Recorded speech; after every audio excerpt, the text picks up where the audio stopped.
Foreword of Armageddon 2419 AD. Elsewhere I have set down, for whatever interest they have in this, the 25th century, my personal recollections of the 20th century. Now it occurs to me that my memoirs of the 25th century may have an equal interest 500 years from now, particularly in view of that unique perspective from which I have seen the 25th century, entering it as I did in one leap across a gap of 492 years. This statement requires elucidation. There are still many in the world who are not familiar with my unique experience. 5 centuries from now there may be many more, especially if civilization is fated to endure any worse convulsions than those which have occurred between 1975 AD and the present time. I should state, therefore, that I, Anthony Rogers, am, so far as I know, the only man alive whose normal span of 81 years of life has been spread over a period of 573 years. To be precise, I lived the first 29 years of my life between 1898 and 1927, the other 52 since 2419. The gap between these two, a period of nearly 500 years, I spent in a state of suspended animation, free from the ravages of katabolic processes, and without any apparent effect on my physical or mental faculties. When I began my long sleep, man had just begun his real conquest of the air in a sudden series of transoceanic flights in airplanes driven by internal combustion motors. He had barely begun to speculate on the possibilities of harnessing subatomic forces, and had made no further practical penetration into the field of ethereal pulsations than the primitive radio and television of that day. The United States of America was the most powerful nation in the world, its political, financial, industrial, and scientific influence being supreme, and in the arts also it was rapidly climbing into leadership. I awoke to find the America I knew a total wreck, to find Americans a hunted race in their own land, hiding in the dense forests that covered the shattered and levelled ruins of their once magnificent cities, desperately preserving and struggling to develop in their secret retreats the remnants of their culture and science, and the undying flame of their sturdy independence. World domination was in the hands of Mongolians, and the centre of world power lay in inland China, with Americans one of the few races of mankind unsubdued, and it must be admitted, in fairness to the truth, not worth the trouble of subduing in the eyes of the Han air lords who ruled North America as titular tributaries of the most magnificent. For they needed not the forests in which the Americans lived, nor the resources of the vast territories these forests covered. With the perfection to which they had reduced the synthetic production of necessities and luxuries, their remarkable development of scientific processes and mechanical accomplishment of work, they had no economic need for the forests, and no economic desire for the enslaved labour of an unruly race. They had all they needed for their magnificently luxurious and degraded scheme of civilization, within the walls of the 15 cities of sparkling glass they had flung skyward on the sites of ancient American centres, into the bowels of the earth underneath them, and with relatively small surrounding areas of agriculture. Complete domination of the air rendered communication between these centres a matter of ease and safety. Occasional destructive raids on the wastelands were considered all that was necessary to keep the wild Americans on the run within the shelter of their forests, and prevent their becoming a menace to the Han civilization.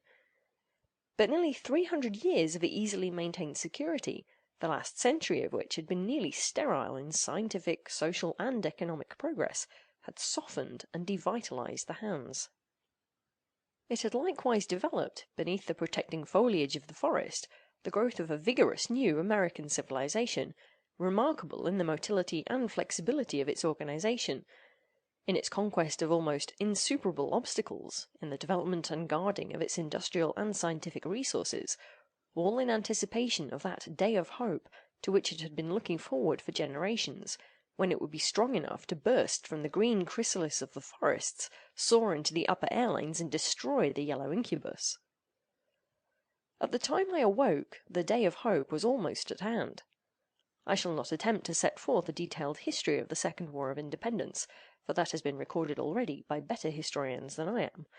Instead, I shall confine myself largely to the part I was fortunate enough to play in this struggle, and in the events leading up to it. It all resulted from my interest in radioactive gases.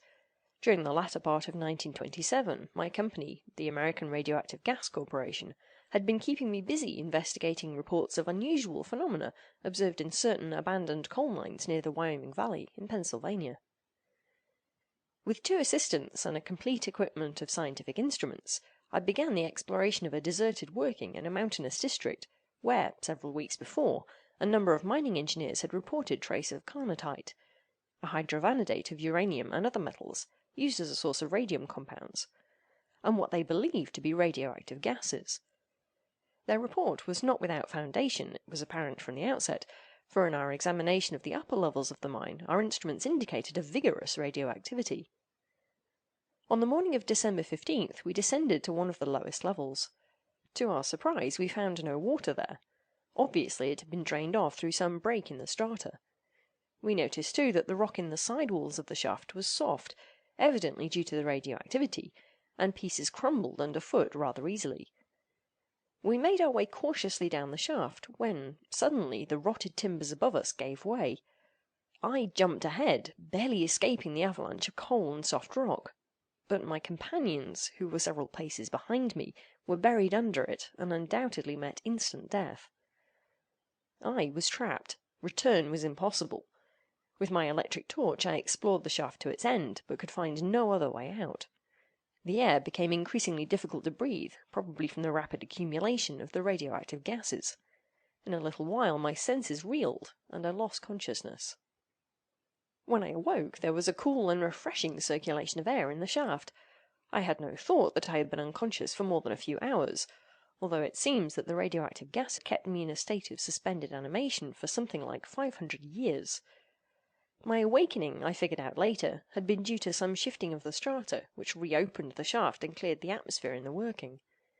This must have been the case, for I was able to struggle back up the shaft, over a pile of debris, and stagger up the long incline to the mouth of the mine, where an entirely different world, overgrown with a vast forest and no visible sign of human habitation, met my eyes.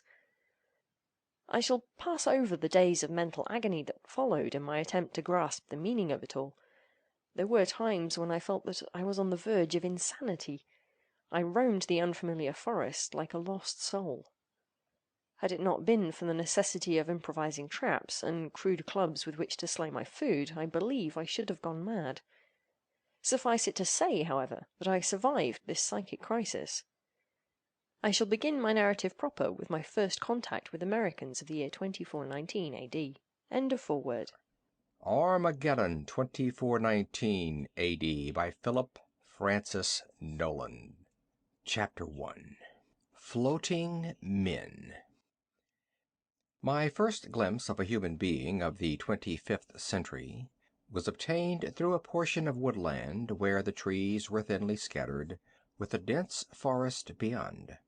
I had been wandering along aimlessly and hopelessly, musing over my strange fate, when I noticed a figure that cautiously backed out of the dense growth across the glade. I was about to call out joyfully, but there was something furtive about the figure that prevented me. The boy's attention, for it seemed to be a lad of 15 or 16, was centered tensely on the heavy growth of trees from which he had just emerged. He was clad in rather tight-fitting garments, entirely of green, and wore a helmet-like cap of the same color. High round his waist he wore a broad, thick belt, which bulked up in the back across the shoulders into something of the proportions of a knapsack. As I was taking in these details, there came a vivid flash and heavy detonation like that of a hand grenade not far to the left of him. He threw up an arm and staggered a bit in a queer gliding way. Then he recovered himself and slipped cautiously away from the place of the explosion, crouching slightly and still facing the denser part of the forest. Every few steps he would raise his arm and point into the forest with something he held in his hand. Wherever he pointed there was a terrific explosion, deeper in among the trees. It came to me then that he was shooting with some form of pistol, though there was neither flash nor detonation from the muzzle of the weapon itself. After firing several times, he seemed to come to a sudden resolution, and turning in my general direction, leaped, to my amazement, sailing through the air between the sparsely scattered trees in such a jump as I had never in my life seen before. That leap must have carried him a full 50 feet, although at the height of his arc he was not more than 10 or 12 feet from the ground. When he alighted, his foot caught in a projecting root and he sprawled gently forward. I say gently, for he did not crash down as I expected him to do. The only thing I could compare it with was a slow-motion cinema, although I had never seen one in which horizontal motions were registered at normal speed and only the vertical movements were slowed down. Due to my surprise, I suppose my brain did not function with its normal quickness, for I gazed at the prone figure for several seconds before I saw the blood that oozed out from under the tight green cap. Regaining my power of action, I dragged him out of sight back of the big tree. For a few moments I busied myself in an attempt to staunch the flow of blood. The wound was not a deep one. My companion was more dazed than hurt. But what of the pursuers? I took the weapon from his grasp and examined it hurriedly. It was not unlike the automatic pistol to which I was accustomed, except that it apparently fired with a button instead of a trigger. I inserted several fresh rounds of ammunition into its magazine from my companion's belt as rapidly as I could, for I soon heard, near us, the suppressed conversation of his pursuers. There followed a series of explosions round about us, but none very close. They evidently had not spotted our hiding place and were firing at random. I waited tensely, balancing the gun in my hand to accustom myself to its weight and probable throw. Then I saw a movement in the green foliage of a tree not far away, and the head and face of a man appeared. Like my companion, he was clad entirely in green, which made his figure difficult to distinguish, but his face could be seen clearly. It was an evil face and had murder in it. That decided me. I raised the gun and fired. My aim was bad, for there was no kick in the gun, as I had expected, and I hit the trunk of the tree several feet below him. It blew him from his perch like a crumpled bit of paper, and he floated down to the ground like some limp dead thing, gently lowered by an invisible hand. The tree, its trunk blown apart by the explosion, crashed down. There followed another series of explosions around us. These guns we were using made no sound in the firing, and my opponents were evidently as much at sea as to my position as I was to theirs.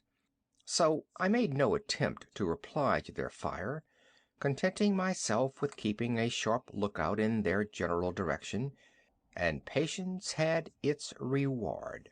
Very soon I saw a cautious movement at the top of another tree.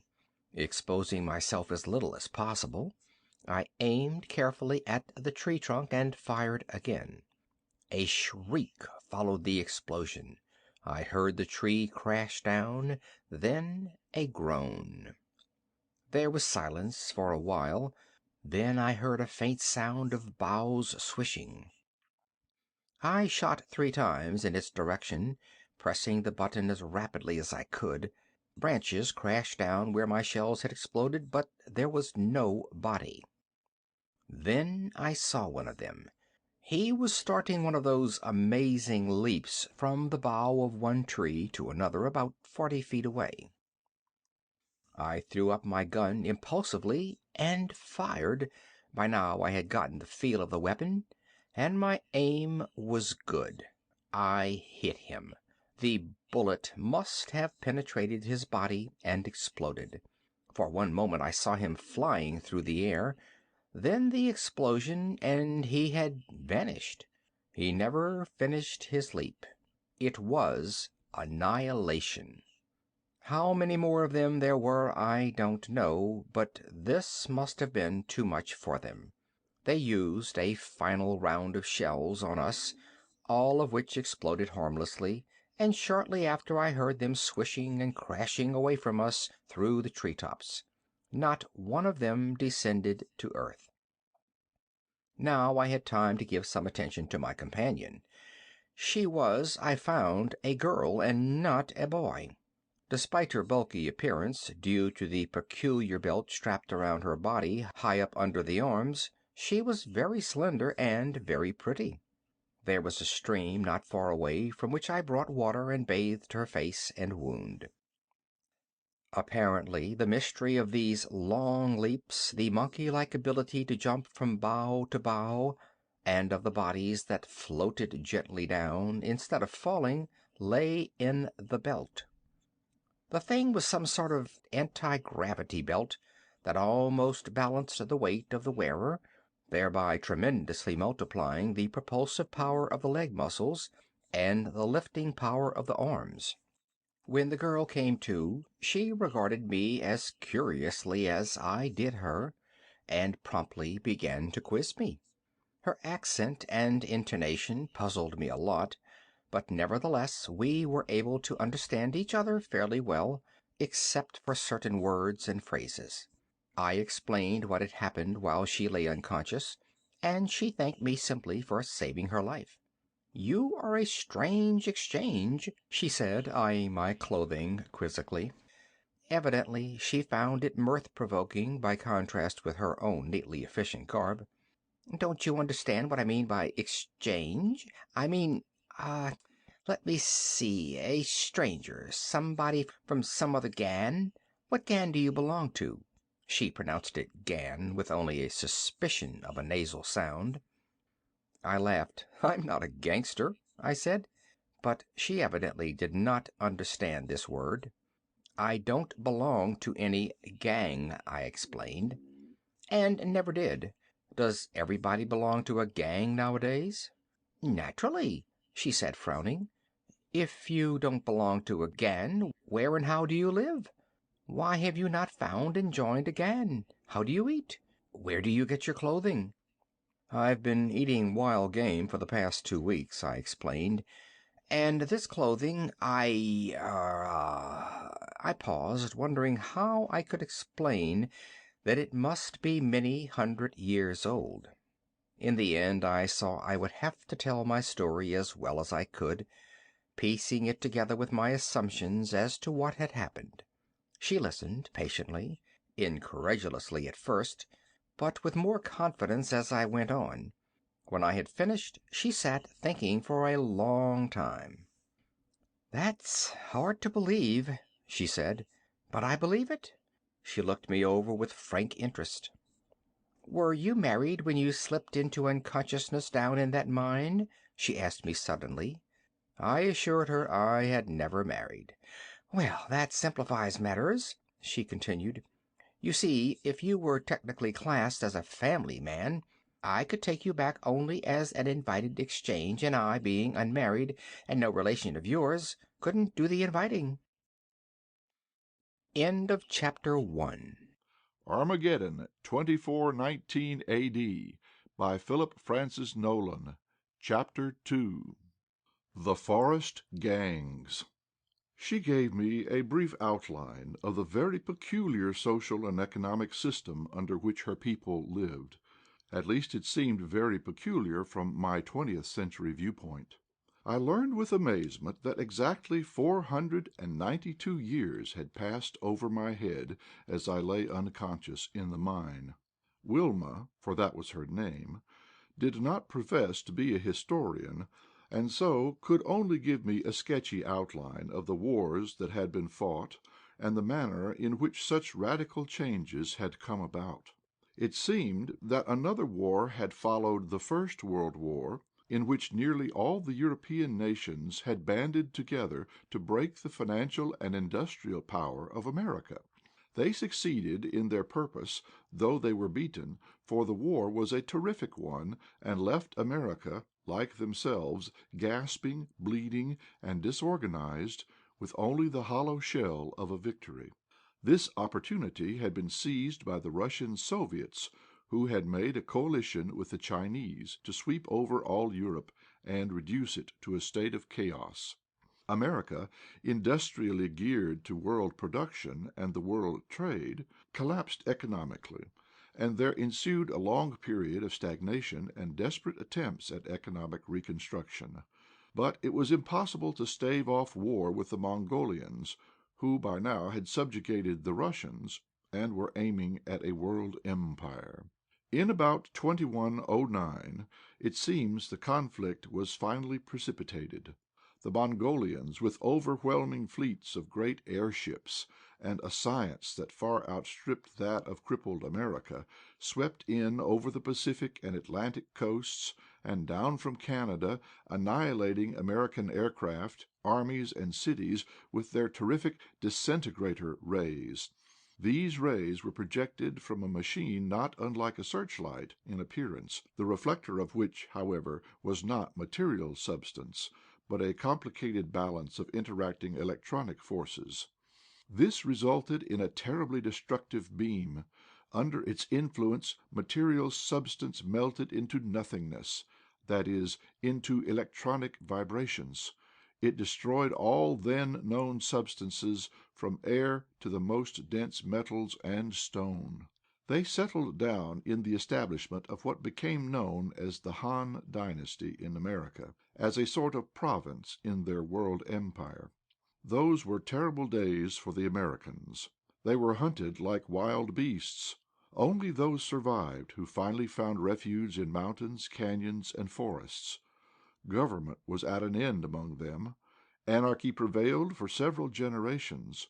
Most would have been eager to submit to the Hans, even if it meant slavery. But the Hans did not want them, for they themselves had marvelous machinery and scientific process by which all difficult labor was accomplished. Ultimately, they stopped their active search for and annihilation of the widely scattered groups of now savage Americans. So long as they remained hidden in their forests, and did not venture near the great cities the Hans had built, little attention was paid to them. Then began the building of the new American civilization. Families and individuals gathered together in clans or gangs for mutual protection. For nearly a century they lived a nomadic and primitive life, moving from place to place in desperate fear of the casual and occasional Han air raids and the terrible disintegrator ray. As the frequency of these raids decreased, they began to stay permanently in given localities, organizing upon lines which in many respects were similar to those of the military households of the Norman feudal barons, except that instead of gathering together in castles, their defense tactics necessitated a certain scattering of living quarters for families and individuals. They lived virtually in the open air, in the forest, in green tents, resorting to camouflage tactics that would conceal their presence from air observers. They dug underground factories and laboratories that they might better be shielded from the electrical detectors of the Hans. They tapped the radio communication lines of the Hans, with crude instruments at first, better ones later on.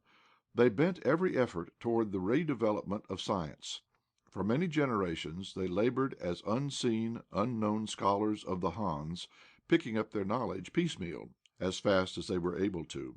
During the earlier part of this period there were many deadly wars fought between the various gangs, and occasional courageous but childishly futile attacks upon the Hans, followed by terribly punitive raids. But as knowledge progressed, the sense of American brotherhood redeveloped. Reciprocal arrangements were made among the gangs over constantly increasing areas. Trade developed to a certain extent as between one gang and another, but the interchange of knowledge became more important than that of goods, as skill in the handling of synthetic processes developed. Within the gang, an economy was developed that was a compromise between individual liberty and military socialism. The right of private property was limited practically to personal possessions, but private privileges were many and sacredly regarded. Stimulation to achievement lay chiefly in the winning of various kinds of leadership and prerogatives, and only in a very limited degree in the hope of owning anything that might be classified as wealth, and nothing that might be classified as resources. Resources of every description for military safety and efficiency belong as a matter of public interest to the community as a whole. In the meantime, through these many generations, the Hans had developed a luxury economy, and with it the perfection of gilded vice and degradation. The Americans were regarded as wild men of the woods, and since they neither needed nor wanted the woods or the wild men, they treated them as beasts, and were conscious of no human brotherhood with them. As time went on, and synthetic processes of producing foods and materials were further developed, less and less ground was needed by the Hans for the purpose of agriculture, and finally even the working of mines was abandoned when it became cheaper to build up metal from electronic vibrations than to dig them out of the ground. The Han race, devitalized by its vices and luxuries, with machinery and scientific processes to satisfy its every want, with virtually no necessity of labor, began to assume a defensive attitude toward the Americans. And quite naturally, the Americans regarded the Hans with a deep, grim hatred. Conscious of individual superiority as men, knowing that latterly they were outstripping the Hans in science and civilization, they longed desperately for the day when they should be powerful enough to rise and annihilate the yellow blight that lay over the continent. At the time of my awakening, the gangs were rather loosely organized, but they were considering the establishment of a special military force, whose special business it would be to harry the Hans and bring down their airships whenever possible, without causing general alarm among the Mongolians. This force was destined to become the nucleus of the national force when the day of retribution arrived. But that, however, did not happen for 10 years, and is another story. Wilma told me she was a member of the Wyoming Gang, which claimed the entire Wyoming Valley as its territory under the leadership of Boss Hart. Her mother and father were dead, and she was unmarried, so she was not a family member. She lived in a little group of tents known as Camp 17, under a woman camp boss with 7 other girls. Her duties alternated between military or police scouting and factory work. For the 2-week period, which would end the next day, she had been on air patrol. This did not mean, as I first imagined, that she was flying, but rather that she was on the lookout for Han ships over this outlying section of the Wyoming Territory, and had spent most of her time perched in the treetops, scanning the skies. Had she seen one, she would have fired a drop flare several miles off to one side, which would ignite when it was floating vertically toward the earth, so that the direction or point from which it had been fired might not be guessed by the airship and bring a blasting play of the disintegrator ray in her vicinity. Other members of the air patrol would send up rockets on seeing hers. Finally, a scout equipped with an ultrophone, which, unlike the ancient radio, operated on the ultronic ethereal vibrations, would pass the warning simultaneously to the headquarters of the Wyoming Gang and other communities within a radius of several hundred miles, not to mention the few American rocket ships that might be in the air, and which instantly would duck to cover, either through forest clearings or by flattening down to earth in green fields, where their coloring would probably protect them from observation. The favorite American method of propulsion was known as rocketing. The rocket is what I would describe, from my 20th century comprehension of the matter, as an extremely powerful gas blast, atomically produced through the stimulation of chemical action. Scientists of today regard it as a childishly simple reaction, but by that very virtue most economical and efficient. But tomorrow, she explained, she would go back to work in the cloth plant, where she would take charge of one of the synthetic processes by which those wonderful substitutes for woven fabrics of wool, cotton, and silk are produced. At the end of another 2 weeks she would be back on military duty again, perhaps at the same work, or perhaps as a contact guard, on duty where the territory of the Wyomings merged with that of the Delawares, or the Susquehannans, or one of the half-dozen other gangs in that section of the country which I knew as Pennsylvania and New York states. Wilma cleared up for me the mystery of those flying leaps which she and her assailants had made, and explained in the following manner how the inerton belt balances weight. Jumpers were in common use at the time I awoke, though they were costly, for at that time inerton had not been produced in very great quantity. They were very useful in the forest. They were belts strapped high under the arms, containing an amount of inerton adjusted to the wearer's weight and purposes. In effect, they made a man weigh as little as he desired, 2 pounds if he liked. Floaters are a later development of jumpers, rocket motors encased in inerton blocks and strapped to the back in such a way that the wearer floats when drifting, facing slightly downward. With its motor in operation, he moves like a diver, head foremost, controlling his direction by twisting his body and by movements of his outstretched arms and hands. Ballast weights locked in the front of the belt adjust weight and lift. Some men prefer a few ounces of weight in floating, using a slight motor thrust to overcome this. Others prefer a buoyance balance of a few ounces. The inadvertent dropping of weight is not a serious matter. The motor thrust always can be used to descend. But as an extra precaution, in the case the motor should fail for any reason, there are built into every belt a number of detachable sections, one or more of which can be discarded to balance off any loss in weight. "But who were your assailants?" I asked, "and why were you attacked?" Her assailants, she told me, were members of an outlaw gang referred to as "Bad Bloods," a group which for several generations had been under the domination of conscienceless leaders, who tried to advance the interests of their clan by tactics which their neighbors had come to regard as unfair, and who, in consequence, had been virtually boycotted. Their purpose had been to slay her near the Delaware frontier, making it appear that the crime had been committed by Delaware scouts, and thus embroil the Delawares and the Wyomings in acts of reprisal against each other, or at least cause suspicions. Fortunately, they had not succeeded in surprising her, and she had been successful in dodging them for some 2 hours before the shooting began and the moment when I arrived on the scene. "But we must not stay here talking," Wilma concluded. "I have to take you in, and besides, I must report this attack right away. I think we had better slip over to the other side of the mountain. Whoever it is on that post will have a phone, and I can make a direct report. But you'll have to have a belt. Mine alone won't help much against our combined weights, and there's little to be gained by jumping heavy. It's almost as bad as walking." After a little search I found one of the men I had killed, who had floated down among the trees some distance away, and whose belt was not badly damaged. In detaching it from his body, it nearly got away from me and shot up in the air.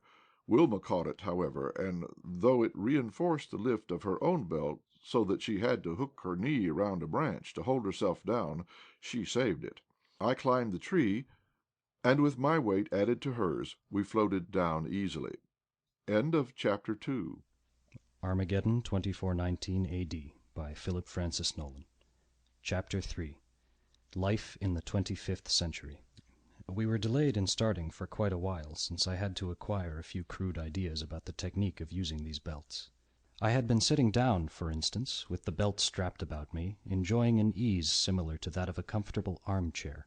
When I stood up with a natural exertion of muscular effort, I shot 10 feet into the air, with a wild instinctive thrashing of arms and legs that amused Wilma greatly. But after some practice, I began to get the trick of gauging muscular effort to a minimum of vertical and a maximum of horizontal. The correct form, I found, was in a measure comparable to that of skating. I found, also, that in forest work, particularly, the arms and hands could be used to great advantage in swinging aloft from branch to branch, so prolonging leaps almost indefinitely at times. In going up the side of the mountain, I found that my 20th century muscles did have an advantage. In spite of lack of skill with the belt, and since the slopes were very sharp and most of our leaps were upward, I could have distanced Wilma easily. But when we crossed the ridge and descended, she outstripped me with her superior technique. Choosing the steepest slopes, she would crouch in the top of a tree and propel herself outward, literally diving until, with the loss of horizontal momentum, she would assume a more upright position and float downward. In this manner she would sometimes cover as much as a quarter of a mile in a single leap, while I leaped and scrambled clumsily behind, thoroughly enjoying the novel sensation. Halfway down the mountain, we saw another green-clad figure leap out above the treetops toward us. The three of us perched on an outcropping of rock from which a view for many miles around could be had, while Wilma hastily explained her adventure and my presence to her fellow guard, whose name was Allen. I learned later that this was the modern form of Helen. "You want to report by phone, then, don't you?" Allen took a compact packet about 6 inches square from a holster attached to her belt and handed it to Wilma. So far as I could see, it had no special receiver for the ear. Wilma merely threw back a lid as though she were opening a book and began to talk. The voice that came back from the machine was as audible as her own. She was queried closely as to the attack upon her, and at considerable length as to myself, and I could tell from the tone of that voice that its owner was not prepared to take me at my face value as readily as Wilma had. For that matter, neither was the other girl. I could realize it from the suspicious glances she threw my way when she thought my attention was elsewhere, and the manner in which her hand hovered constantly near her gun holster. Wilma was ordered to bring me in at once, and informed that another scout would take her place on the other side of the mountain. So she closed down the lid of the phone and handed it back to Allen, who seemed relieved to see us departing over the treetops in the direction of the camps. We had covered perhaps 10 miles in what still seemed to me a surprisingly easy fashion, when Wilma explained that from here on we would have to keep to the ground. We were nearing the camps, she said, and there was always the possibility that some small hand scout ship, invisible high in the sky, might catch sight of us through a projectoscope and thus find the general location of the camps. Wilma took me to the scout office, which proved to be a small building of irregular shape, conforming to the trees around it and substantially constructed of green sheet-like material. I was received by the assistant scout boss, who reported my arrival at once to the historical office, and to officials he called the psycho boss and the history boss, who came in a few minutes later. The attitude of all three men was at first polite but skeptical, and Wilma's ardent advocacy seemed to amuse them secretly. For the next 2 hours I talked, explained and answered questions. I had to explain, in detail, the manner of my life in the 20th century and my understanding of customs, habits, business, science, and the history of that period, and about developments in the centuries that had elapsed. Had I been in a classroom, I would have come through the examination with a very poor mark, for I was unable to give my answer to fully half of their questions. But before long I realized that the majority of these questions were designed as traps. Objects, of whose purpose I knew nothing, were casually handed to me, and I was watched keenly as I handled them. In the end I could see both amazement and belief begin to show in the faces of my inquisitors, and at last the historical and psycho bosses agreed openly that they could find no flaw in my story or reactions, and that, unbelievable as it seemed, my story must be accepted as genuine. They took me at once to Big Boss Hart. He was a portly man with a poker face. He would probably have been the successful politician, even in the 20th century. They gave him a brief outline of my story and a report of their examination of me. He made no comment other than to nod his acceptance of it. Then he turned to me. "How does it feel?" he asked. "Do we look funny to you?" "A bit strange," I admitted, "but I'm beginning to lose that dazed feeling, though I can see I have an awful lot to learn." "Maybe we can learn some things from you, too," he said. "So you fought in the First World War. Do you know, we have very little left in the way of records of the details of that war, that is, the precise conditions under which it was fought and the tactics employed. We forgot many things during the Hand Terror, and, well, I think you might have a lot of ideas worth thinking over for our raid masters. By the way, now that you're here and can't go back to your own century, so to speak, what do you want to do? You're welcome to become one of us, or perhaps you'd just like to visit with us for a while and then look around among the other gangs. Maybe you'd like some of the others better. Don't make up your mind now. We'll put you down as an exchange for a while. Let's see. You and Bill Hearn ought to get along well together. He's camp boss of number 34 when he isn't acting as raid boss or scout boss. There's a vacancy in his camp. Stay with him and think things over as long as you want to. As soon as you make up your mind to anything, let me know." We all shook hands, for that was one custom that had not died out in 500 years, and I set out with Bill Hearn. Bill, like all the others, was clad in green. He was a big man. That is, he was about my own height, 5 feet 11. This was considerably above the average now, for the race had lost something in stature, it seemed, through the vicissitudes of 5 centuries. Most of the women were a bit below 5 feet, and the men only a trifle above this height. For a period of 2 weeks, Bill was to confine himself to camp duties, so I had a good chance to familiarize myself with the community life. It was not easy. There were so many marvels to absorb. I never ceased to wonder at the strange combination of rustic social life and feverish industrial activity. At least, it was strange to me, for in my experience, industrial development meant crowded cities, tenements, paved streets, profusion of vehicles, noise, hurrying men and women with strained or dull faces, vast structures, and ornate public works. Here, however, was rustic simplicity, apparently isolated families and groups living in the heart of the forest, with a quarter of a mile or more between households, a total absence of crowds, no means of conveyance other than the belts called jumpers, almost constantly worn by everybody, and an occasional rocket ship, used only for longer journeys, and underground plants or factories that were to my mind more like laboratories and engine rooms. Many of them were excavations as deep as mines, with well-finished, lighted, and comfortable interiors. These people were adepts at camouflage against air observation. Not only would their activity have been unsuspected by an airship passing over the center of the community, but even by an enemy who might happen to drop through the screen of the upper branches to the floor of the forest. The camps, or household structures, were all irregular in shape and of colors that blended with the great trees among which they were hidden. There were 724 dwellings, or camps, among the Wyomings, located within an area of about 15 square miles. The total population was 8,688, every man, woman, and child, whether member or exchange, being listed. The plants were widely scattered through the territory also. Nowhere was anything like congestion permitted. So far as possible, families and individuals were assigned to living quarters, not too far from the plants or offices in which their work lay. All able-bodied men and women alternated in 2-week periods between military and industrial service, except those who were needed for household work. Since working conditions in the plants and offices were ideal, and everybody thus had plenty of healthy outdoor activity in addition, the population was sturdy and active. Laziness was regarded as nearly the greatest of social offenses. Hard work and general merit were variously rewarded with extra privileges, advancement to positions of authority, and with various items of personal equipment for convenience and luxury.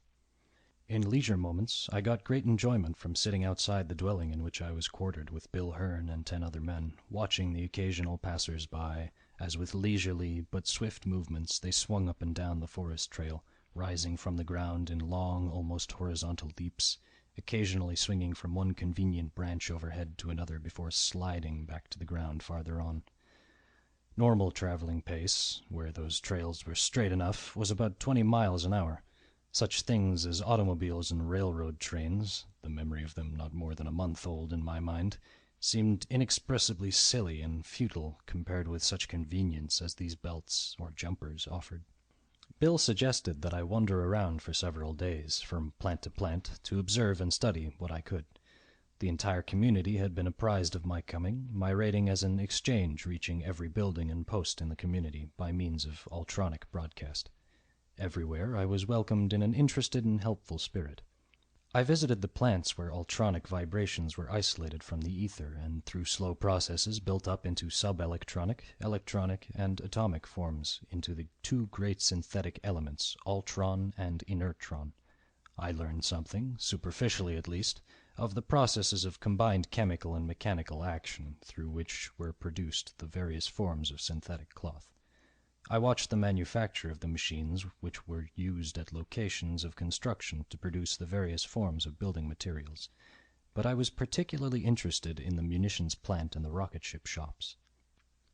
Ultron is a solid of great molecular density and moderate elasticity, which has the property of being 100% conductive to those pulsations known as light, electricity, and heat. Since it is completely permeable to light vibrations, it is therefore absolutely invisible and non-reflective. Its magnetic response is almost, but not quite, 100% also. It is therefore very heavy under normal conditions, but extremely responsive to the repeller or anti-gravity rays, such as the hands use as legs for their airships. Inertron is the second great triumph of American research and experimentation with ultronic forces. It was developed just a few years before my awakening in the abandoned mine. It is a synthetic element built up through a complicated heterodyning of ultronic pulsations from infrabalanced subionic forms. It is completely inert to both electric and magnetic forces in all the orders above the ultronic, that is to say, the subelectronic, the electronic, the atomic, and the molecular.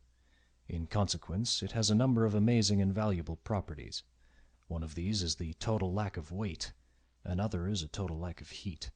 It has no molecular vibration whatever.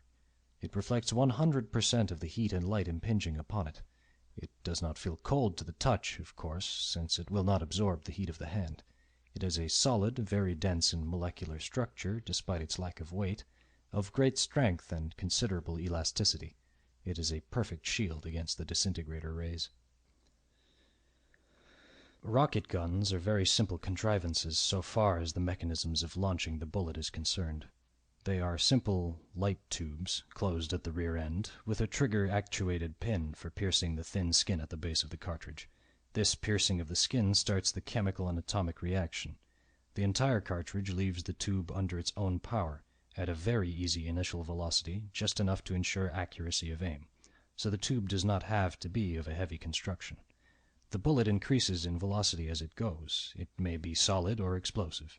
It may explode on contact or on time, or a combination of these two. Bill and I talked mostly of weapons, military tactics, and strategy. Strangely enough, he had no idea whatever of the possibilities of the barrage, though the tremendous effect of a curtain of fire with such high explosive projectiles as these modern rocket guns used was obvious to me. But the barrage idea, it seemed, has been lost track of completely in the air wars that followed the First World War, and in the peculiar guerrilla tactics developed by Americans in the later period of operations from the ground against Han airships, and in the gang wars which, until a few generations ago, I learned, had been almost continuous. "I wonder," said Bill one day, "if we couldn't work up some form of barrage to spring on the Bad Bloods. The big boss told me today that he's been in communication with the other gangs, and all are agreed that the Bad Bloods might as well be wiped out for good. That attempt on Wilma Deering's life, and their evident desire to make trouble among the gangs, has stirred up every community east of the Alleghenies. The boss says that none of the others will object if we go after them, so I imagine that before long we will. Now show me again how you worked that business in the Argonne forest. The conditions ought to be pretty much the same." I went over it with him in detail, and gradually we worked out a modified plan that would be better adapted to our more powerful weapons and the use of jumpers. "It will be easy," Bill exulted. "I'll slide down and talk it over with the boss tomorrow." During the first 2 weeks of my stay with the Wyomings, Wilma Deering and I saw a great deal of each other. I naturally felt a little closer friendship for her, in view of the fact that she was the first human being I saw after waking from my long sleep. Her appreciation of my saving her life, though I could not have done otherwise than I did in that matter, and most of all my own appreciation for the fact that she had not found it as difficult as the others to believe my story, operated in the same direction. I could easily imagine my story must have sounded incredible. It was natural enough, too, that she should feel an unusual interest in me. In the first place, I was her personal discovery. In the second, she was a girl of studious and reflective turn of mind. She never got tired of my stories and descriptions of the 20th century. The others of the community, however, seemed to find our friendship a bit amusing. It seemed that Wilma had a reputation for being cold toward the opposite sex, and so others, not being able to appreciate some of her fine qualities as I did, misinterpreted her attitude, much to their own delight. Wilma and I, however, ignored this as much as we could. End of Chapter 3. Armageddon 2419 by Philip Francis Nowlan, Chapter 4. A Han air raid. There was a girl in Wilma's camp named Gertie Mann, with whom Bill Hearn was desperately in love, and the four of us used to go around a lot together. Gertie was a distinct type. Whereas Wilma had the usual dark brown hair and hazel eyes that marked nearly every member of the community, Gertie had red hair, blue eyes, and very fair skin. She had been dead many years now, but I remember her vividly because she was a throwback in physical appearance to a certain 20th century type which I had found very rare among modern Americans, Also because the four of us were engaged one day in a discussion of this very point when I obtained my first experience of a Han air raid. We were sitting high on the side of a hill, overlooking the valley that teemed with human activity, invisible beneath its blanket of foliage. The other three, who knew of the Irish but vaguely and indefinitely as a race on the other side of the globe, which, like ourselves, had succeeded in maintaining a precarious and fugitive existence in rebellion against the Mongolian domination of the earth, were listening with interest to my theory that Gertie's ancestors of several hundred years ago must have been Irish. I explained that Gertie was an Irish type, evidently a throwback, and that her surname might well have been MacMahon or MacMahon, and still more anciently MacMathgamhain. They were interested, too, in my surmise that Gertie was the same name as that which had been Gertie or Gertrude in the 20th century. In the middle of our discussion, we were startled by an alarm rocket that burst high in the air, far to the north, spreading a pall of red smoke that drifted like a cloud. It was followed by others at scattered points in the northern sky. "A Han raid!" Bill exclaimed in amazement. "The first in 7 years!" "Maybe it's just one of their ships off its course," I ventured. "No," said Wilma in some agitation. "That would be green rockets. Red means only one thing, Tony. They're sweeping the countryside with their dis beams. Can you see anything, Bill?" "We had better get under cover," Gertie said nervously. "The four of us are bunched here in the open. For all we know, they may be 12 miles up, out of sight, yet looking at us with a projecto." Bill had been sweeping the horizon hastily with his glass, but apparently saw nothing.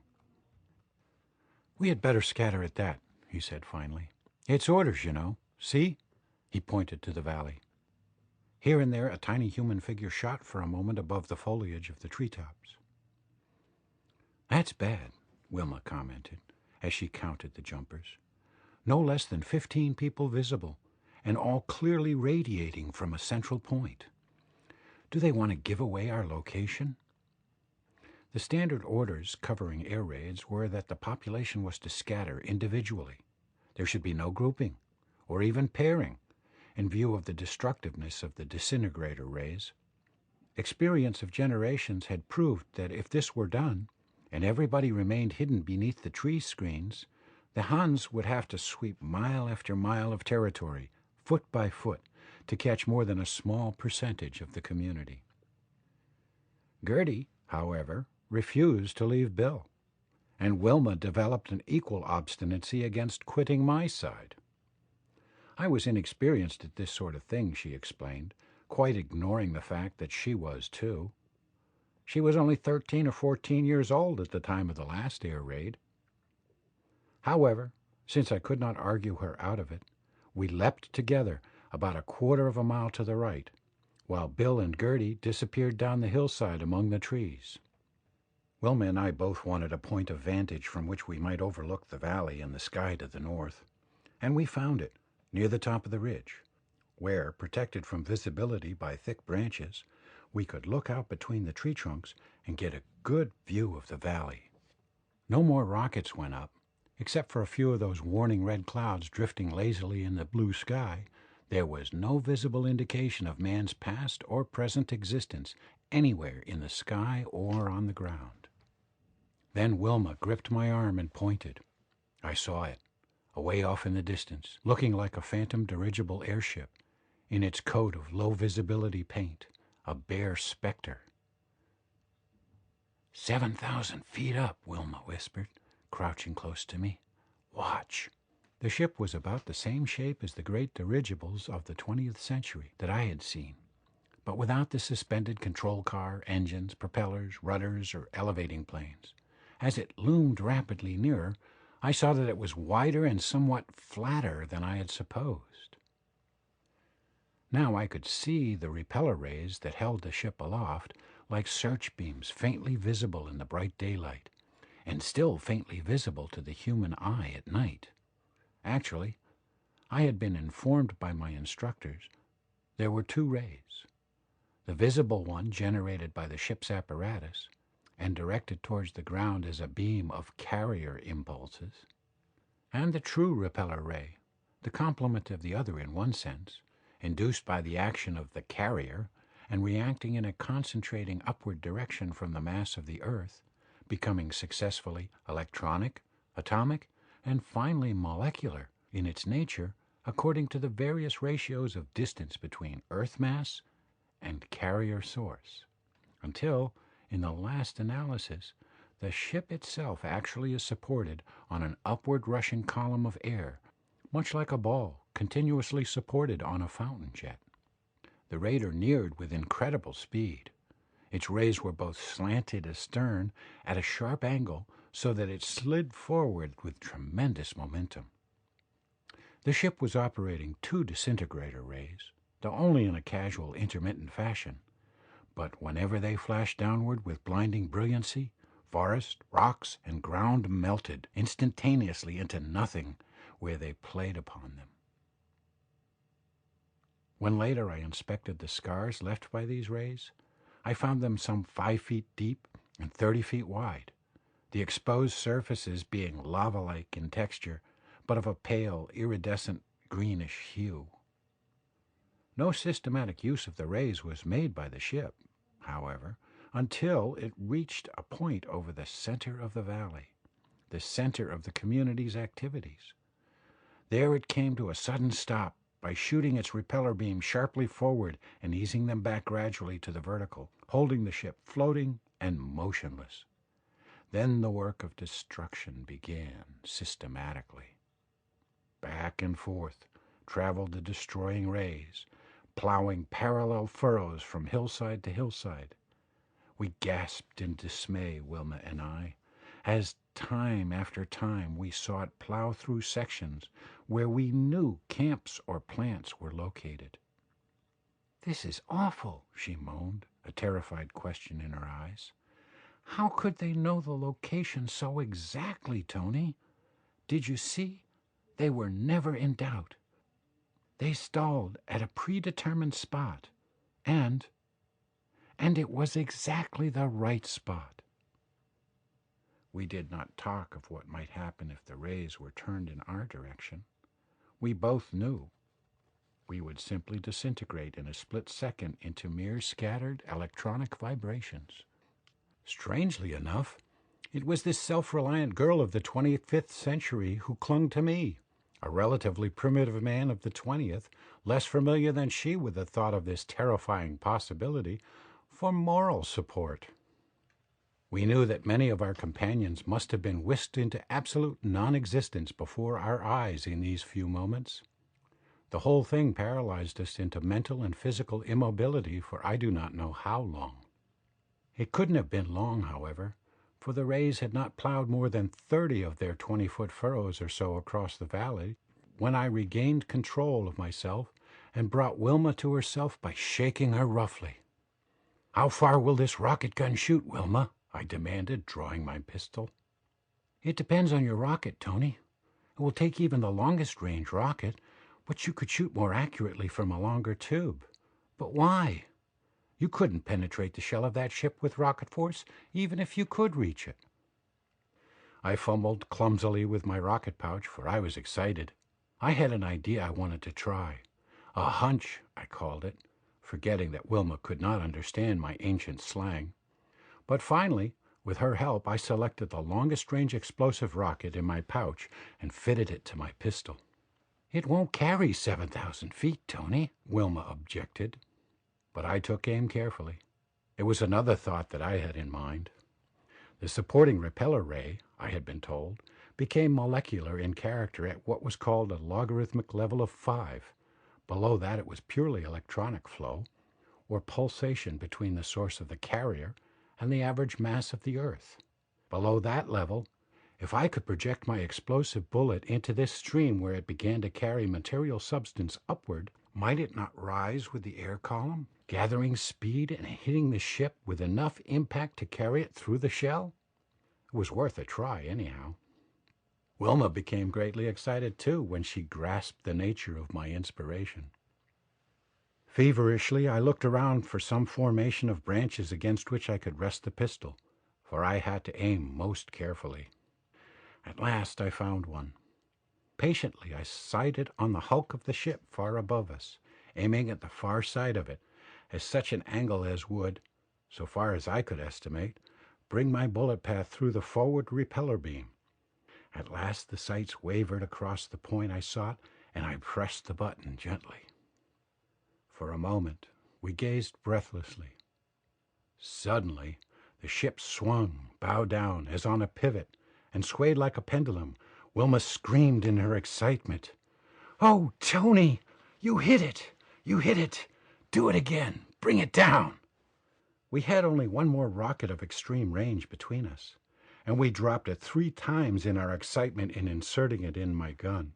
Then, forcing myself to be calm by sheer willpower, while Wilma stuffed her little fist into her mouth to keep from shrieking, I sighted carefully again and fired. In a flash, Wilma had grasped the hope that this discovery of mine might lead to the end of the Han domination. The elapsed time of the rocket's invisible flight seemed an age. Then we saw the ship falling. It seemed to plunge lazily, but actually it fell with terrific acceleration, turning end over end, its disintegrator rays out of control, describing vast wild arcs, and once cutting a gash through the forest less than 200 feet from where we stood. The crash with which the heavy craft hit the ground reverberated from the hills. The momentum of 18 or 20,000 tons in a sheer drop of 7,000 feet. A mangled mass of metal, it buried itself in the ground, with poetic justice, in the middle of the smoking, semi-molten field of destruction it had been so deliberately plowing. The silence, the vacuity of the landscape was oppressive as the last echoes died away. Then, far down the hillside, a single figure leaped exultantly above the foliage screen, and in the distance, another, and another. In a moment the sky was punctured by signal rockets. One after another the little red puffs became drifting clouds. "Scatter! Scatter!" Wilma exclaimed. "In half an hour there'll be an entire Han fleet here from New York, and another from Buffalo. They'll get this instantly on their recordographs and location finders. They'll blast the whole valley and country for miles beyond. Come, Tony. There's no time for the gang to rally. See the signals? We've got to jump. Oh, I'm so proud of you." Over the ridge we went, in long leaps towards the east, the county of the Delawares. From time to time, signal rockets puffed the sky. Most of them were the red warnings, the scatter signals. But from certain of the others, which Wilma identified as Wyoming rockets, she gathered that whoever was in command, we did not know whether the boss was alive or not, was ordering an ultimate rally towards the south, and so we changed our course. It was a great pity, I thought, that the clan had not been equipped throughout its membership with ultraphones, but Wilma explained to me that not enough of these had been built for distribution as yet, although general distribution had been contemplated within a couple of months. We traveled far before nightfall overtook us, trying only to put as much distance as possible between ourselves and the valley. When gathering dusk made jumping too dangerous, we sought a comfortable spot beneath the trees and consumed part of our emergency rations. It was the first time I had tasted this stuff, a highly nutritive synthetic substance called concentro, which was, however, a bit bitter and unpalatable. But as only a mouthful or so was needed, it did not matter. Neither of us had a cloak, but we were both thoroughly tired and happy, so we curled up together for warmth. I remember Wilma making some sleepy remark about our mating as she cuddled up, as though the matter were all settled, and my surprise at my own instant acceptance of the idea, for I had not consciously thought of her that way before. but we both fell asleep at once. In the morning, we found little time for lovemaking. The practical problem facing us was too great. Wilma felt that the Wyoming plan must be to rally in the Susquehanna territory, but she had her doubts about the wisdom of this plan. In my elation at my success in bringing down the Han ship, and my newly found interest in my charming companion, who was, from my viewpoint, of another century, at once more highly civilized and yet more primitive than myself, I had forgotten the ominous fact that the Han ship I had destroyed must have known the exact location of the Wyoming works. This meant, to Wilma's logical mind, either that the Hans had perfected new instruments as yet unknown to us, or that somewhere, among the Wyomings or some other nearby gang, there were traitors so degraded as to commit that unthinkable act of trafficking in information with the Hans. In either contingency, she argued, other Han raids would follow. And since the Susquehannas had a highly developed organization and more than usually productive plants, the next raid might be expected to strike them. But at any rate, it was clearly our business to get in touch with the other fugitives as quickly as possible. So in spite of muscles that were sore from excessive leaping of the day before, we continued on our way. We traveled for only a couple of hours when we saw a multicolored rocket in the sky some 10 miles ahead of us. "Bear to the left, Tony," Wilma said, "and listen for the whistle." "Why?" I asked. "Haven't they given you the rocket code yet?" she replied. "That's what the green followed by yellow and purple means. To concentrate 5 miles east of the rocket position. You know, the rocket position itself might draw a play of disintegrator beams." It did not take us long to reach the neighborhood of the indicated rallying, though we were now traveling beneath the trees, with but an occasional leap to a top branch to see if any more rocket smoke was floating above, and soon we heard a distant whistle. We found about half the gang already there, in a spot where the trees met high above a little stream. The big boss and raid bosses were busy reorganizing the remnants. We reported to Boss Hart at once. He was silent, but interested, when he heard our story. "You two stick close to me," he said, adding grimly, "I'm going back to the valley at once with 100 picked men, and I'll need you." End of Chapter 4. Armageddon 2419 AD by Philip Francis Nowlan. Chapter 5. Setting the Trap. Inside of 15 minutes we were on our way. A certain amount of caution was sacrificed for the sake of speed, and the men leaped away either across the forest top or over open spaces of ground, but concentration was forbidden. The big boss named the spot on the hillside as the rallying point. "We'll have to take a chance on being seen, so long as we don't group," he declared. "At least until within 5 miles of the rallying spot. From then on, I want every man to disappear from sight and to travel under cover. And keep your ultraphones open and tuned on 10476.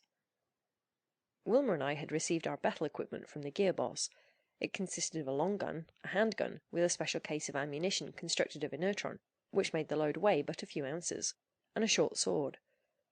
This gear we strapped over each other's shoulders, on top of our jumping belts. In addition, we each received an ultrophone, and a light inertron blanket rolled into a cylinder about 6 inches long by 2 or 3 in diameter.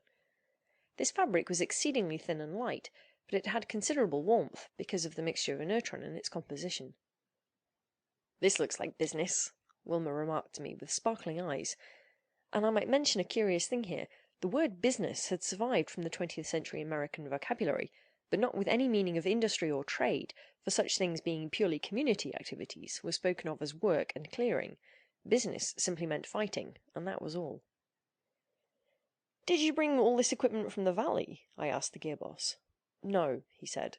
"There was no time to gather anything. All this stuff we cleared from the Susquehannas a few hours ago. I was with the boss on the way down, and he had me jump on ahead and arrange it. But you two had better be moving. He's beckoning you now." Hart was about to call us on our phones when we looked up. As soon as we did so, he leaped away, waving us to follow closely. He was a powerful man, and he darted ahead in long, swift, low leaps up the banks of the stream, which followed a fairly straight course at this point. By extending ourselves, however, Wilmer and I were able to catch up to him. As we gradually synchronized our leaps with his, he outlined to us, between the grunts that accompanied each leap, his plan of action.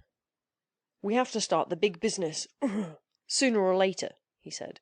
"And if the hands have found any way of locating our positions, it's time to start now, although the Council of Bosses had intended waiting a few years until enough rocket ships have been built. But no matter what the sacrifice, we can't afford to let them get us on the run. We'll set a trap for the yellow devils in the valley if they come back for their wreckage, and if they don't, we'll go rocketing for some of their liners on the New York-Cleveland-Sikiga course. We can use that idea of yours of shooting up the repeller beams. Want you to give us a demonstration." With further admonition to follow him closely, he increased his pace, and Wilmer and I were taxed to our utmost to keep up with him. It was only in ascending the slopes that my tougher muscles overbalanced his greater skill, and I was able to set the pace for him, as I had for Wilmer. We slept in greater comfort that night, under our inertron blankets, and were off with the dawn, leaping cautiously to the top of the ridge overlooking the valley which Wilmer and I had left. The boss scanned the sky with his ultrascope, patiently taking some 15 minutes to the task, and then swung his phone into use, calling the roll and giving the men their instructions. His first order was for us all to slip our ear and chest discs into permanent position. These ultraphones were quite different from the ones used by Wilmer's companion scout the day I saved her from the vicious attack of the bandit gang. That one was contained entirely in a small pocket case. These, with which we were now equipped, consisted of a pair of ear discs, each a separate and self-contained receiving set. They slipped into little pockets over our ears in the fabric helmets we wore, and shut out virtually all extraneous sound. The chest discs were likewise self-contained sending sets, strapped to the chest a few inches below the neck, and actuated by the vibrations from the vocal cords through the body tissues. The total range of these sets was about 18 miles. Reception was remarkably clear, quite free from the static that so marked the 20th century radios, and of a strength in direct proportion to the distance of the speaker. The boss's set was triple-powered, so that his orders could cut in on any local conversations, which were indulged in, however, with great restraint, and only for the purpose of maintaining contacts. I marvelled at the efficiency of this modern method of battle communication, in contrast to the clumsy signalling devices of more ancient times, and also at other military contrasts in which the 20th and 25th century methods were the reverse of each other in efficiency. These modern Americans, for instance, knew little of hand-to-hand fighting, and nothing, naturally, of trench warfare. Of barrages they were quite ignorant, although they possessed weapons of terrific power. And until my recent flash of inspiration, no one among them, apparently, had ever thought of the scheme of shooting a rocket into a repeller beam, and letting the beam itself hurl it upward into the most vital part of the hand ship. Hart patiently placed his men, first giving his instructions to the campmasters, and then remaining silent while they placed individuals. In the end, the 100 men were ringed about the valley, on the hillsides and tops, each in a position from which he had a good view of the wreckage of the hand ship, but not a man had come in view, so far as I could see, in the whole process. The boss explained to me that it was his idea that he, Wilmer, and I should investigate the wreck. If hand ships should appear in the sky, we would leap for the hillsides. I suggested to him to have the men set up their long guns trained on an imaginary circle surrounding the wreck. He busied himself with this after the 3 of us had leaped down to the hand ship, serving as a target himself, while he called on the men individually to aim their pieces and lock them in position. In the meantime, Wilmer and I climbed into the wreckage, but did not find much. Practically all of the instruments and machinery had been twisted out of all recognizable shape, or utterly destroyed by the ship's disintegrator rays, which apparently had continued to operate in the midst of its warped remains for some moments after the crash. It was unpleasant work searching the mangled bodies of the crew, but it had to be done. The hand clothing, I observed, was quite different from that of the Americans, and in many respects more like the garb to which I had been accustomed in the earlier part of my life.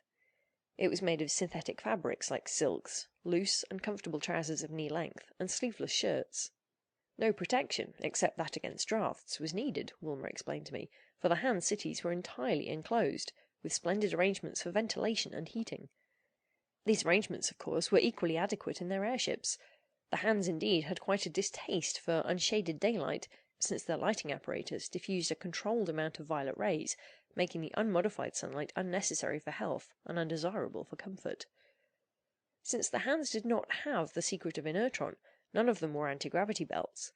Yet in spite of the fact that they had to bear their own full weights at all times, they were physically far inferior to the Americans, for they lived lives of degenerate physical inertia, having machinery of every description for the performance of all labour, and convenient conveyances for any movement of more than a few steps.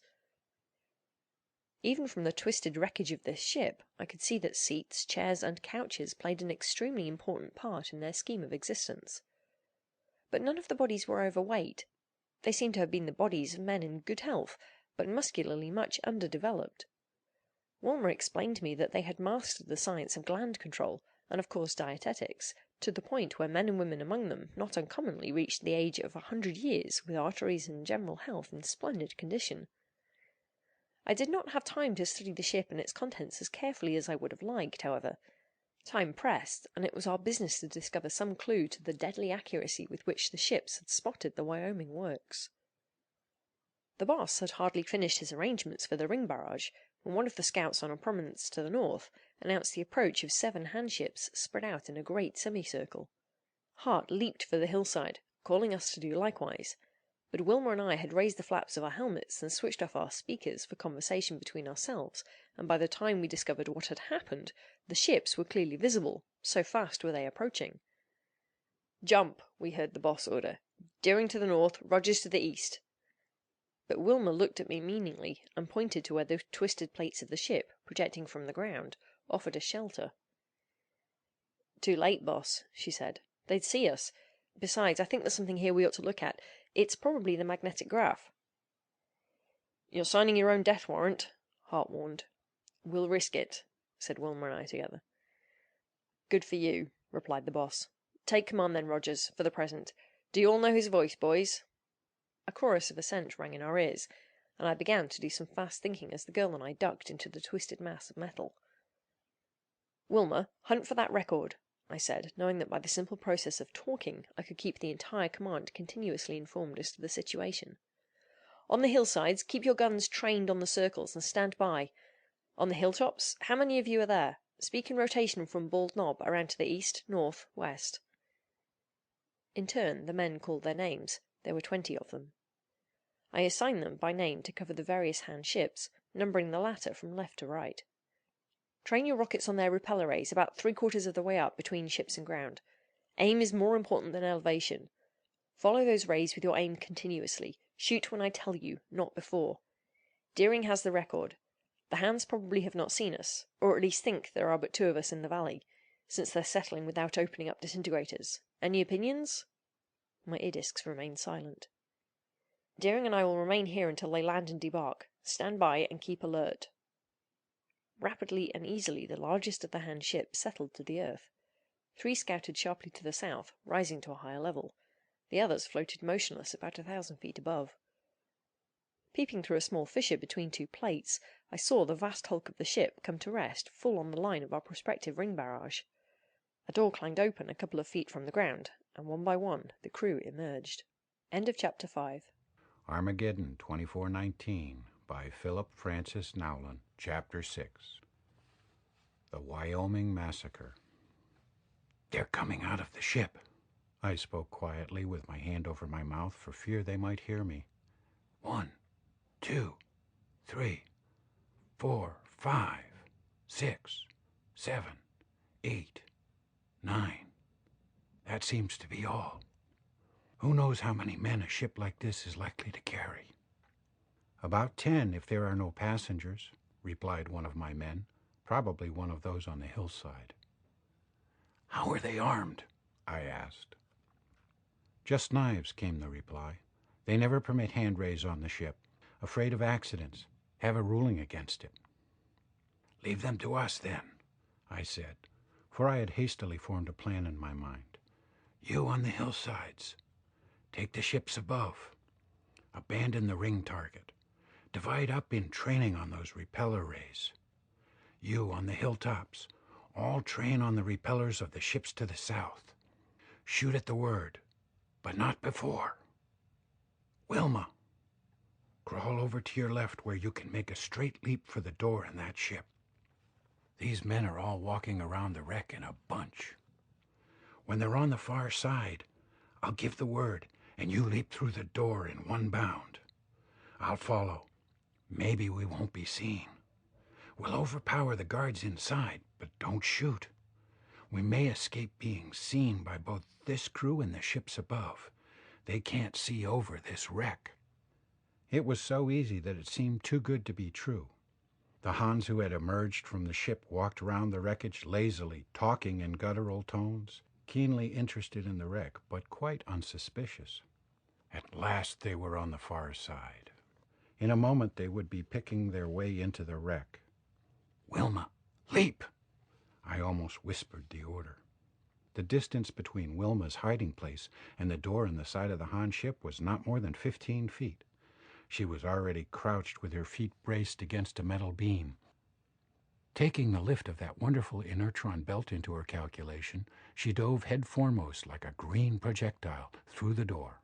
I followed in a split second, more clumsily, but no less speedily, bruising my shoulder painfully as I ricocheted from the edge of the opening and brought up sliding against the unconscious girl, for she evidently had hit her head against the partition within the ship into which she had crashed. We had made some noise within the ship. Shuffling footsteps were approaching down a well-lit gangway. "Any sign we've been observed?" I asked my men on the hillsides. "Not yet," I heard their boss reply. "Ships overhead still standing. No beams have been broken out. Men on ground absorbed in wreck. Most of them have crawled into it out of sight." "Good," I said quickly. "Deering hit her head, knocked out. One or more members of the crew approaching. We're not discovered yet. I'll take care of them. Stand a bit longer, but be ready." I think my last words must have been heard by the man who was approaching, for he stopped suddenly. I crouched at the far side of the compartment, motionless. I would not draw my sword if there were only one of them. He would be a weakling, I figured, and I should easily overcome him with my bare hands. Apparently reassured at the absence of any further sound, a man came around a sort of bulkhead, and I leaped. I swung my legs up in front of me as I did so, catching him full in the stomach and knocked him cold. I ran forward along the keel gangway, searching for the control room. I found it well up in the nose of the ship, and it was deserted. What could I do to jam the controls of the ship that would not register on the recording instruments of the other ships? I gazed at the mass of controls, levers and wheels galore. In the center of the compartment, on a massively braced universal joint mounting, was what I took for the repeller generator. A dial on it glowed, and a faint hum came from within its shielding metallic case. But I had no time to study it. Above all else, I was afraid that some automatic telephone apparatus existed in the room through which I might be heard on the other ships. The risk of trying to jam the controls was too great. I abandoned the idea and withdrew softly. I would have to take a chance that there was no other member of the crew aboard. I ran back to the entrance compartment. Wilma still lay where she had slumped down. I heard the voices of the Hans approaching. It was time to act. The next few seconds would tell whether the ships in the air would try or be able to melt us into nothingness. I spoke. "Are you boys all ready?" I asked, creeping to a position opposite the door and drawing my handgun. Again, there was a chorus of assent. "Then on the count of 3, shoot up those repeller rays, all of them. And for God's sake, don't miss." And I counted. I think my 3 was a bit weak. I know it took all the courage I had to utter it. For an agonizing instant, nothing happened, except that the landing party from the ship strolled into my range of vision. Then, startled, they turned their eyes upward. For an instant they stood frozen with horror at whatever they saw. One hurled his knife at me. It grazed my cheek. Then a couple of them made a break for the doorway. The rest followed. but I fired point blank with my handgun, pressing the button as fast as I could and aiming at their feet to make sure my explosive rockets would make contact and do their work. The detonation of my rockets was deafening. The spot on which the Hans stood flashed into a blinding glare. Then there was nothing there except their torn and mutilated corpses. They had been fairly bunched, and I got them all. I ran to the door, expecting any instant to be hurled into infinity by the sweep of a disintegrator ray. Some eighth of a mile away, I saw one of the ships crash to Earth. A disintegrator ray came into my line of vision, wavered uncertainly for a moment, and then began to sweep directly towards the ship in which I stood. But it never reached it. Suddenly, like a light switched off, it shot to one side, and a moment later another vast hulk crashed to Earth. I looked out and stepped out on the ground. The only Han ships in the sky were two of the scouts to the south, which were hanging perpendicularly and sagging slowly down. The others must have crashed down while I was deafened by the sound of the explosion of my own rockets. Somebody hit the other repeller ray of one of the two remaining ships, and it fell out of sight beyond a hilltop. The other, farther away, drifted down diagonally, its disintegrator ray playing viciously over the ground below it. I shouted with exultation and relief. "Take back the command, boss," I yelled. His command, sending out jumpers in pursuit of the descending ship, rang in my ears, but I paid no attention to them. I leaped back into the compartment of the Han ship and knelt beside my Wilma.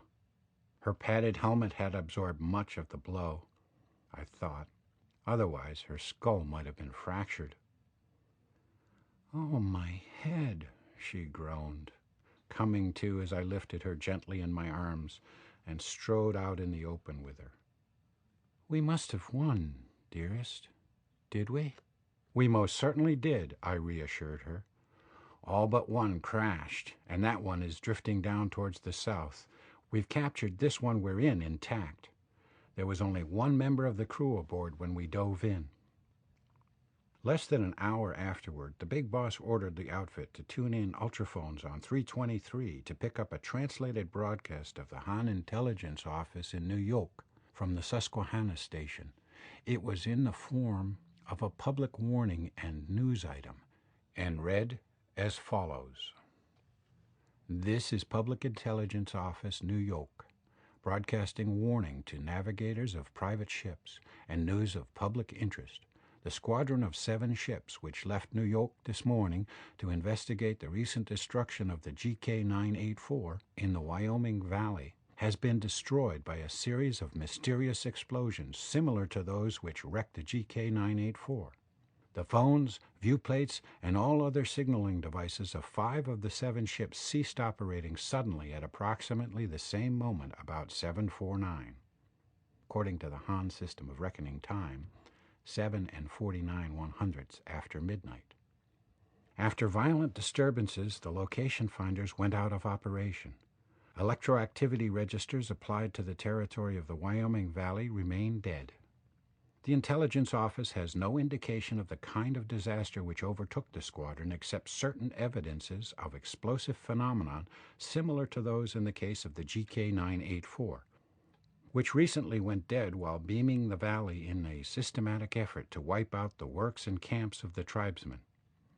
The office considers as obvious the deduction that the tribesmen have developed a new and as yet undetermined technique of attack on airships, and has recommended to the Heaven-born that immediate and unlimited authority be given the Navigation Intelligence Division to make an investigation of this technique and develop a defense against it. In the meantime, it urges that private navigators avoid this territory in particular, and in general hold as closely as possible to the office intercity routes, which now are being patrolled by the entire force of the military office, which is beaming the routes generously to a width of 10 miles. The military office reports that it is at present considering no retaliatory raids against the tribesmen. With the Navigation Intelligence Division, it holds that unless further evidence of the nature of the disaster is developed in the near future, The public interest will be better served, and at a smaller cost of life, by scientific research than by attempts at retaliation, which may bring destruction on all ships engaged therein. So unless further evidence actually is developed, or the heaven-born orders to the contrary, the military will hold to a defensive policy. Unofficial intimations from Lotan are to the effect that the Heaven Council has the matter under consideration. The Navigation Intelligence Office permits the broadcast of the following condensations of its detailed observations. The squadron proceeded to a position above the Wyoming Valley where the wreck of GK 984 was known to be, from the record of its location finder before it went dead recently. There, the bottom projectoscope relays of all ships registered the wreck of GK 984. Teleprojectoscope views of the wreck and the bowl of the valley showed no evidence of the presence of tribesmen. Neither ship registers nor base registers showed any indication of electroactivity except from the squadron itself.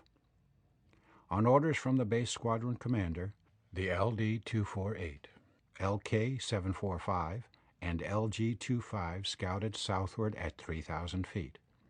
The GK-43, GK-981, and GK-220 stood above at 2,500 feet, and the GK-18 landed to permit personal inspection of the wreck by the Science Committee.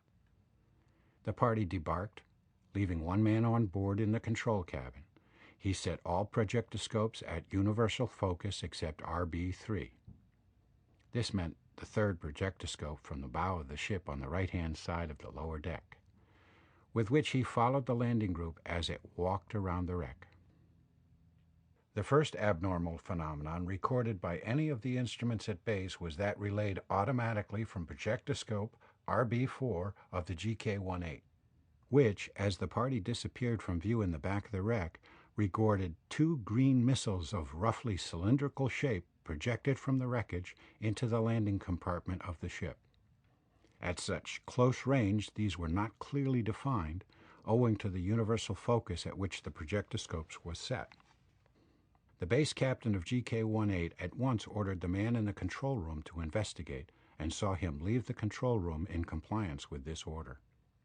An instant later, confused sounds reached the control room electrophone, such as might be made by a man falling heavily, and footsteps reapproached the control room, a figure entering and leaving the control room hurriedly. The base captain now believes, and the stills of the photo records support his belief, that this was not the crew member who had been left in the control room. Before the base captain could speak to him, he left the room, nor was any response given to the attention signal the captain flashed throughout the ship. At this point, projectoscope RB3 of the ship, now out of focus control, dimly showed the landing party walking back towards the ship. RB4 showed it more clearly. Then on both these instruments, a number of blinding explosives in rapid succession were seen, and the electrophone relays registered terrific concussions. The ship's electronic apparatus and the projectoscope's apparatus went dead. Reports of the other ship's base observers and executives, backed by the photo records, show the explosion is taking place in the midst of the landing party as it returned, evidently unsuspicious to the ship. Then, in rapid succession, they indicate that terrific explosions occurred inside and outside the three ships standing above close to the rep ray generators, and all signals from these ships therein went dead.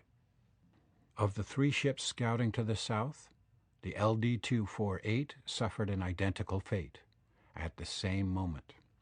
Its records add little to the knowledge of the disaster, but with the LK-745 and the LG-25 it was different. The relay instruments of the LK-745 indicated the destruction by an explosion of the rear rep ray generator, and that the ship hung stern down for a short space, swinging like a pendulum. The forward viewplates and indicators did not cease functioning, but their records are chaotic, except for one projectoscope still, which shows the bowl of the valley and the GK-981 falling, but no visible evidence of tribesmen. The control room viewplate is also a chaotic record of the ship's crew tumbling and falling to the rear wall. Then the forward rep ray generator exploded and all signals went dead. The fate of the LG-25 was somewhat similar, except that this ship hung nose down and drifted on the wind southward as it slowly descended out of control. As its control room was shattered, verbal reports from its action captain was precluded. The record of the interior rear viewplate shows members of the crew climbing towards the rear rep ray generator in an attempt to establish manual control of it and increase the lift. The projectoscope relays, swinging in wide arcs, recorded little of value except at the ends of their swings. One of these, from a machine which happened to be set in telescopic focus, shows several views of great value in picturing the falls of the other ships, and all of the rear projectoscope records enable the reconstruction in detail of the pendulum and torsional movements of the ship, and its sag towards the earth. But none of the views showing the forest below contain any indication of tribesmen's presence. A final explosion put this ship out of commission at a height of 1,000 feet and at a point 4 miles south by east of the center of the valley. The message ended with a repetition of the warning to other airmen to avoid the valley. End of Chapter 6. Chapter 7. Incredible treason. After receiving this report and reassurances of supports from the big bosses of the neighboring gangs, Hart determined to reestablish the Wyoming Valley community. A careful survey of the territory showed that it was only the northern sections and slopes that had been beamed by the first Han ship. The synthetic fabrics plant had been partially wiped out, though the lower levels underground had not been reached by the dis ray. The forest screen above it, however, had been annihilated, and it was determined to abandon it, after removing all usable machinery and evidences of the process that might be of interest to the Han scientists should they return to the valley in the future. The ammunition plant and the rocket ship plant, which had just been about to start operation at the time of the raid, were intact, as were the other important plants. Hart brought the CAM boss up from Susquehanna Works and laid out new camp locations, scattered them farther to the south, and avoiding ground which had been seared by the Han beams and the immediate locations of the Han wrecks. During this period, a sharp check was kept upon Han messages, for the phone plant had been one of the first to be put in operation, and when it became evident that the Hans did not intend any immediate reprisals, the entire membership of the community was summoned back, and normal life was resumed. Wilma and I had been married the day after the destruction of the ships, and spent this intervening period in a delightful honeymoon, camping high in the mountains. On our return, we had a camp of our own, of course. We were assigned to location 1017, and as might be expected, we had a great deal of banter over which one of us was camp boss. The title stood after my name on the big boss's records, and those of the big cam boss, of course. But Wilma airily held that this meant nothing at all, and generally succeeded in making me admit it whenever she chose.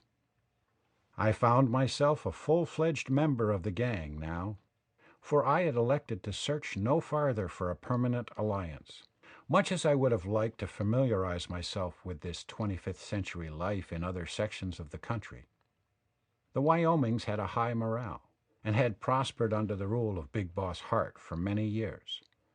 But many of the gangs, I found, were badly organized, lacked strong hands in authority, and were rife with intrigue.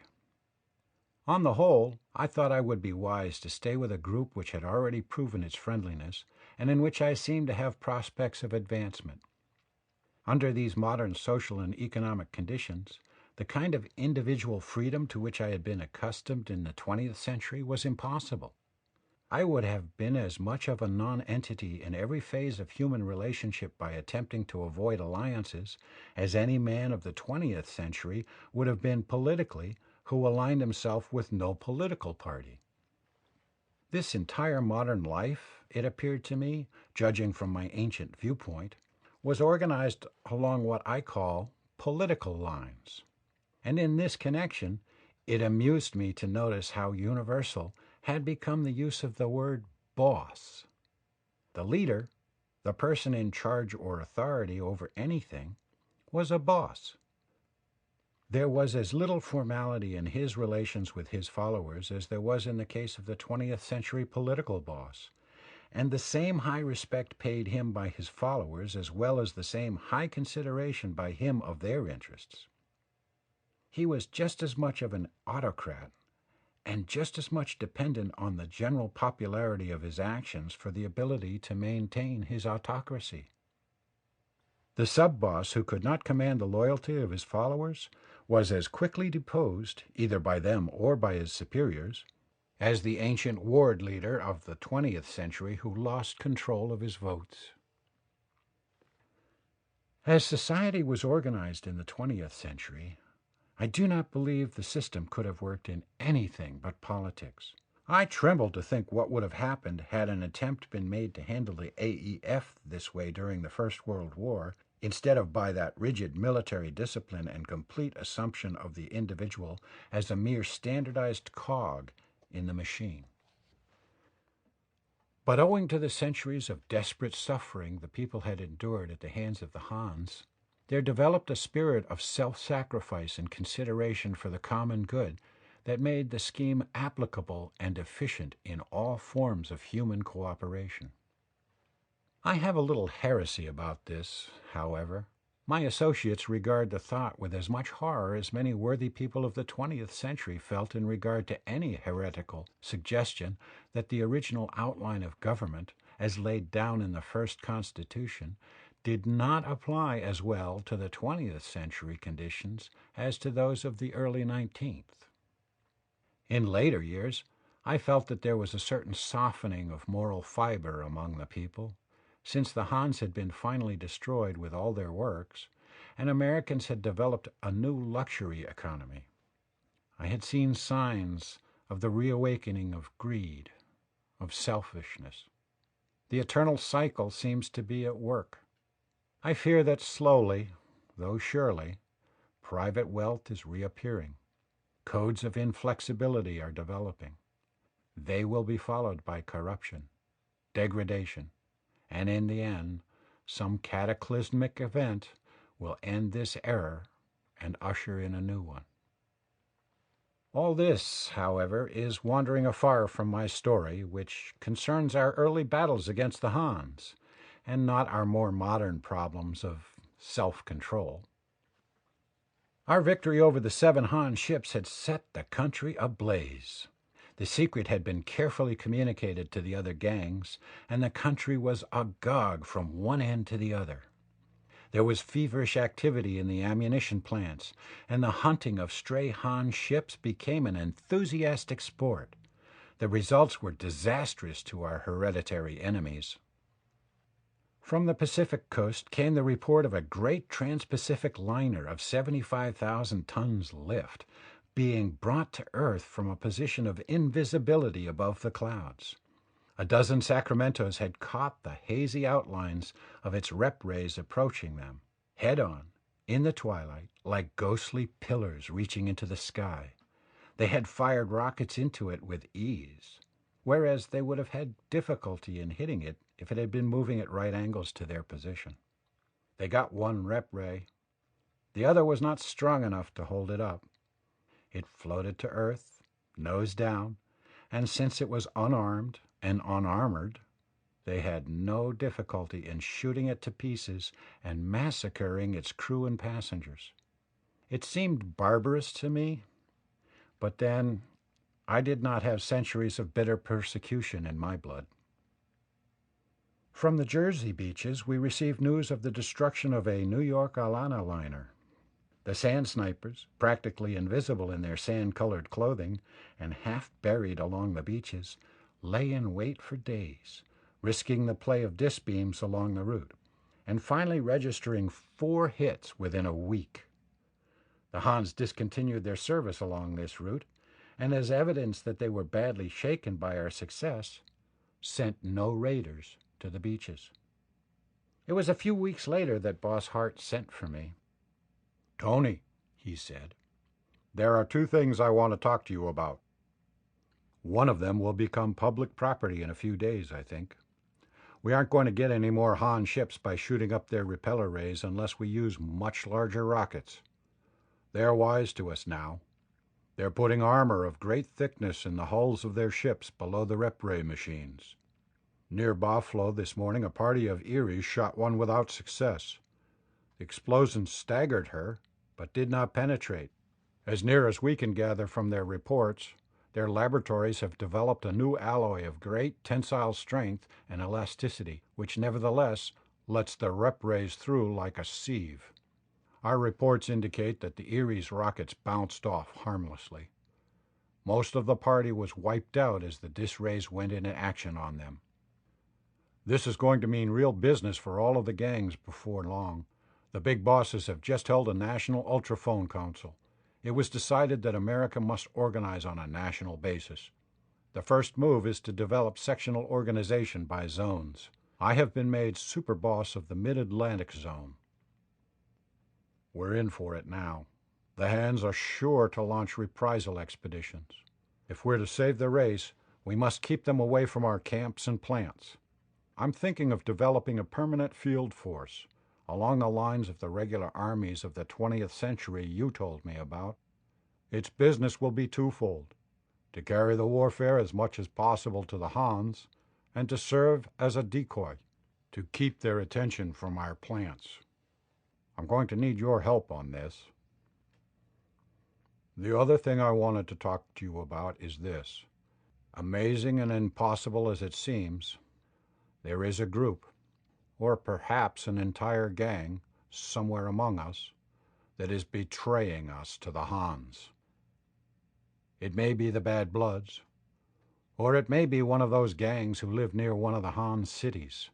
You know, 115 or 20 years ago, there were certain of these people's ancestors who actually degraded themselves by mating with the Hans, sometimes even serving them as slaves in the days before they brought all their service machinery to perfection. There is such a gang called the Nagras up near Buffalo, and another in mid-Jersey that men call the Pineys. But I hardly suspect the Pineys. There is little intelligence among them. They wouldn't have the information to give the Hans, nor would they be capable of imparting it. They're absolute savages. Just what evidence is there that anybody has been clearing information to the Hans? I asked. Well, he replied, first of all, there was that raid upon us. That first Han ship knew the location of our plants exactly. You remember. It floated directly into position above the valley and began a systematic beaming. Then, the Hans quite obviously have learned that we are picking up their electrophone waves, for they've gone back to their old, but extremely accurate system of directional control. But we've been getting them for the past week by installing automatic rebroadcast units along the scar paths. This is what the Americans called those strips of country directly under the regular ship routes of the Hans, who, as a matter of precaution, frequently blasted them with their disc beams to prevent growth of foliage which might give shelter to the Americans. But they've been beaming those paths so hard, it looks as though they even had information of this strategy. And in addition, they've been using code. Finally, we've picked up 3 of their messages in which they discuss with some nervousness the existence of our mysterious ultraphone. But they still have no knowledge of the nature and control of ultronic activity, I asked. No, said the big boss thoughtfully. They don't seem to have a bit of information about it. Then it's quite clear, I ventured, that whoever is clearing us to them is doing it piecemeal. It sounds like a bit of occasional barter rather than an out-and-out alliance. They're holding back as much information as possible for future bartering, perhaps. Yes, Hart said. And it isn't information that Hans are giving in return, but some form of goods or privilege. The trick would be to locate the goods. I guess I'll have to make a personal trip around among the big bosses. End of Chapter 7. Chapter 8. The Han City. This conversation set me thinking. All of the Han electrophone intercommunication had been an open record to the Americans for a good many years, and the Hans were just finding it out. For centuries they had not regarded us as any sort of a menace. Unquestionably, it had never occurred to them to secrete their own records. Somewhere in New York, or Baflo, or possibly in Lo Tan itself, the record of this traitorous transaction would be more or less openly filed. If we could only get at it, I wondered if a raid might not be possible. Bill Hearn and I talked it over with our Han affairs boss and his experts. There ensued several days of research in which the Han records of the entire decade were scanned and analyzed. In the end, they picked out a mass of detail and fitted it together into a very definite picture of the great central filing office of the Hans in New York, where the entire mass of official records was kept, constantly available for instant projectoscoping to any of the city's offices and of the system by which the information was filed. The attempt began to look feasible, though Hart instantly turned the idea down when I first presented it to him. It was unthinkable, he said, sheer suicide, but in the end I persuaded him. I will need, I said, Blash, who is thoroughly familiar with the Han library system, Bert Gaunt, who for years has specialized on their military offices, Bill Barker, the ray specialist, and the best swooper pilot we have. Swoopers are one-man and two-man ships developed by the Americans with skeleton backbones of inertron, during the war painted green for invisibility against the green forest below, and bellies of clear ultron. "That will be Mort Gibbons," said Hart. "We've only got 3 swoopers left, Tony, but I'll risk one of them if you and the others will voluntarily risk your existences. But mind, I won't urge or order one of you to go. I'll spread the word to every plant boss at once to give you anything and everything you need in the way of equipment." When I told Wilma of the plan, I expected her to raise violent and tearful objections, but she didn't. She was made of far sterner stuff than the women of the 20th century. Not that she couldn't weep as copiously, or be just as whimsical on occasions, but she wouldn't weep for the same reasons. She just gave me an unfathomable look in which there seemed to be a bit of pride, and eagerly asked for the details. I confess I was somewhat disappointed that she could so courageously risk my loss, even though I was amazed at her fortitude. But later I was to learn how little I knew her then. We were ready to slide off at dawn the next morning. I had kissed Wilma good-bye at our camp, and after a final conference over our plans, we boarded our craft and gently glided away over the tree-tops on a course which, after crossing 3 routes of the Han ships, would take us out over the Atlantic, off the Jersey coast, whence we could come upon New York from the ocean. Twice we had to nose down and lie motionless on the ground near a route while Han ships passed. Those were tense moments. Had the green back of our ship been observed, we would have been disintegrated in a second. But it wasn't. Once over the water, however, we climbed in a great spiral 10 miles in diameter until our altimeter registered 10 miles.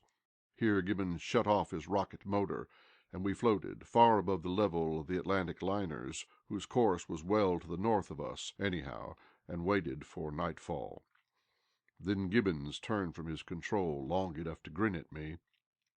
"I have a surprise for you, Tony," he said, throwing back the lid of what I supposed was a big supply case, and with a sigh of relief Wilma stepped out of the case. "If you go into zero," a common expression of the day for being annihilated by the disintegrator ray, "you don't think I'm going to let you go alone, do you, Tony? I couldn't believe my ears last night when you spoke of going without me, till I realized that you are still 500 years behind the times in a lot of ways. Don't you know, dear heart, that you offered me the greatest insult a husband could give a wife? You didn't, of course. The others, it seemed, had all been in on the secret, and now they would have kidded me unmercifully, except that Wilma's eyes blazed dangerously. At nightfall we maneuvered to a position directly over the city. This took some time and calculation on the part of Bill Barker, who explained to me that he had to determine our point by ultronic bearings. The slightest resort to an electronic instrument he feared might be detected by our enemy's locators. In fact, we did not dare bring our swooper any lower than 5 miles for fear that its capacity might be reflected in their instruments. Finally, however, he succeeded in locating above the central tower of the city. "If my calculations are as much as 10 feet off," he remarked with confidence, "I'll eat the tower. Now, the rest is up to you, Mort. See what you can do to hold her steady. No, here, watch this indicator, the red beam, not the green one. See, if you keep it exactly centered on the needle, you're okay. The width of the beam represents 17 feet. The tower platform is 50 feet square, so we've got a good margin to work on." For several moments we watched as Gibbons bent over his levers, constantly adjusting them with deft touches of his fingers. After a bit of wavering, the beam remained centered on the needle. "Now," I said, "let's drop." I opened the trap and looked down, but quickly shut it again when I felt the air rushing out of the ship into the rarefied atmosphere in a torrent. Gibbons literally yelled a protest from his instrument board. "I forgot," I mumbled. "Silly of me. Of course, we'll have to drop out of compartment." The compartment to which I referred was similar to those in some of the 20th century submarines. We all entered it. There was barely room for us to stand shoulder to shoulder. With some struggles, we got into our special air helmets and adjusted the pressure. At our signal, Gibbons exhausted the air in the compartment, pumping it into the body of the ship, and as the little signal light flashed, Wilma threw open the hatch. Setting the ultron wire reel, I climbed through and began to slide down gently. We all had our belts on, of course, adjusted to a weight balance of but a few ounces, and the 5-mile reel of ultron wire that was to be our guide was of gossamer fineness, though anyway, I believe it would have lifted the full weight of the 5 of us, so strong and tough was this invisible metal. As an extra precaution, since the wire was of the purest metal and therefore totally invisible even in daylight, we all had our belts hooked on small rings that slid down the wire. I went down with the end of the wire. Wilma followed a few feet above me, then Barker, Gaunt, and Blash. Gibbons, of course, stayed behind to hold the ship in position and control the paying out of the line. We all had our ultrophones in place inside our air helmets, and so could converse with one another and with Gibbons. But at Wilma's suggestion, although we would like to have let the big boss listen in, we kept them adjusted to short-range work, for fear that those who had been clearing with the Hans, and against whom we were on a raid for evidence, might also pick up our conversation. We had no fear that the Hans would hear us. In fact, we had the added advantage that, even after we landed, we could converse freely without danger of their hearing our voices through our air helmets. For a while I could see nothing below but utter darkness. Then I realized from the feel of the air, as much as from anything, that we were sinking through a cloud layer. We passed through 2 more cloud layers before anything was visible to us. Then there came under my gaze, about 2 miles below, one of the most beautiful sights I have ever seen, the soft yet brilliant radiance of the great Han city of New York. Every foot of its structural members seemed to glow with wonderful incandescence, tower piled upon tower, and all built on the vast base mass of the city, which, so I had been told, sheered upward from the surface of the rivers to a height of 728 levels. The city, I noticed with some surprise, did not cover anything like the same area as the New York of the 20th century. It occupied, as a matter of fact, only the lower half of Manhattan Island, with one section straddling the East River and spreading out sufficiently over what had once been Brooklyn to provide berths for the great liners and other aircraft. Straight beneath my feet was a tiny dark patch. It seemed the only spot in the entire city that was not aflame with radiance. This was the central tower, in the top floors of which were housed the vast library of record files and the main projectoscope plant. "You can shoot the wire now." I ultrophoned Gibbons and let go the little weighted knob.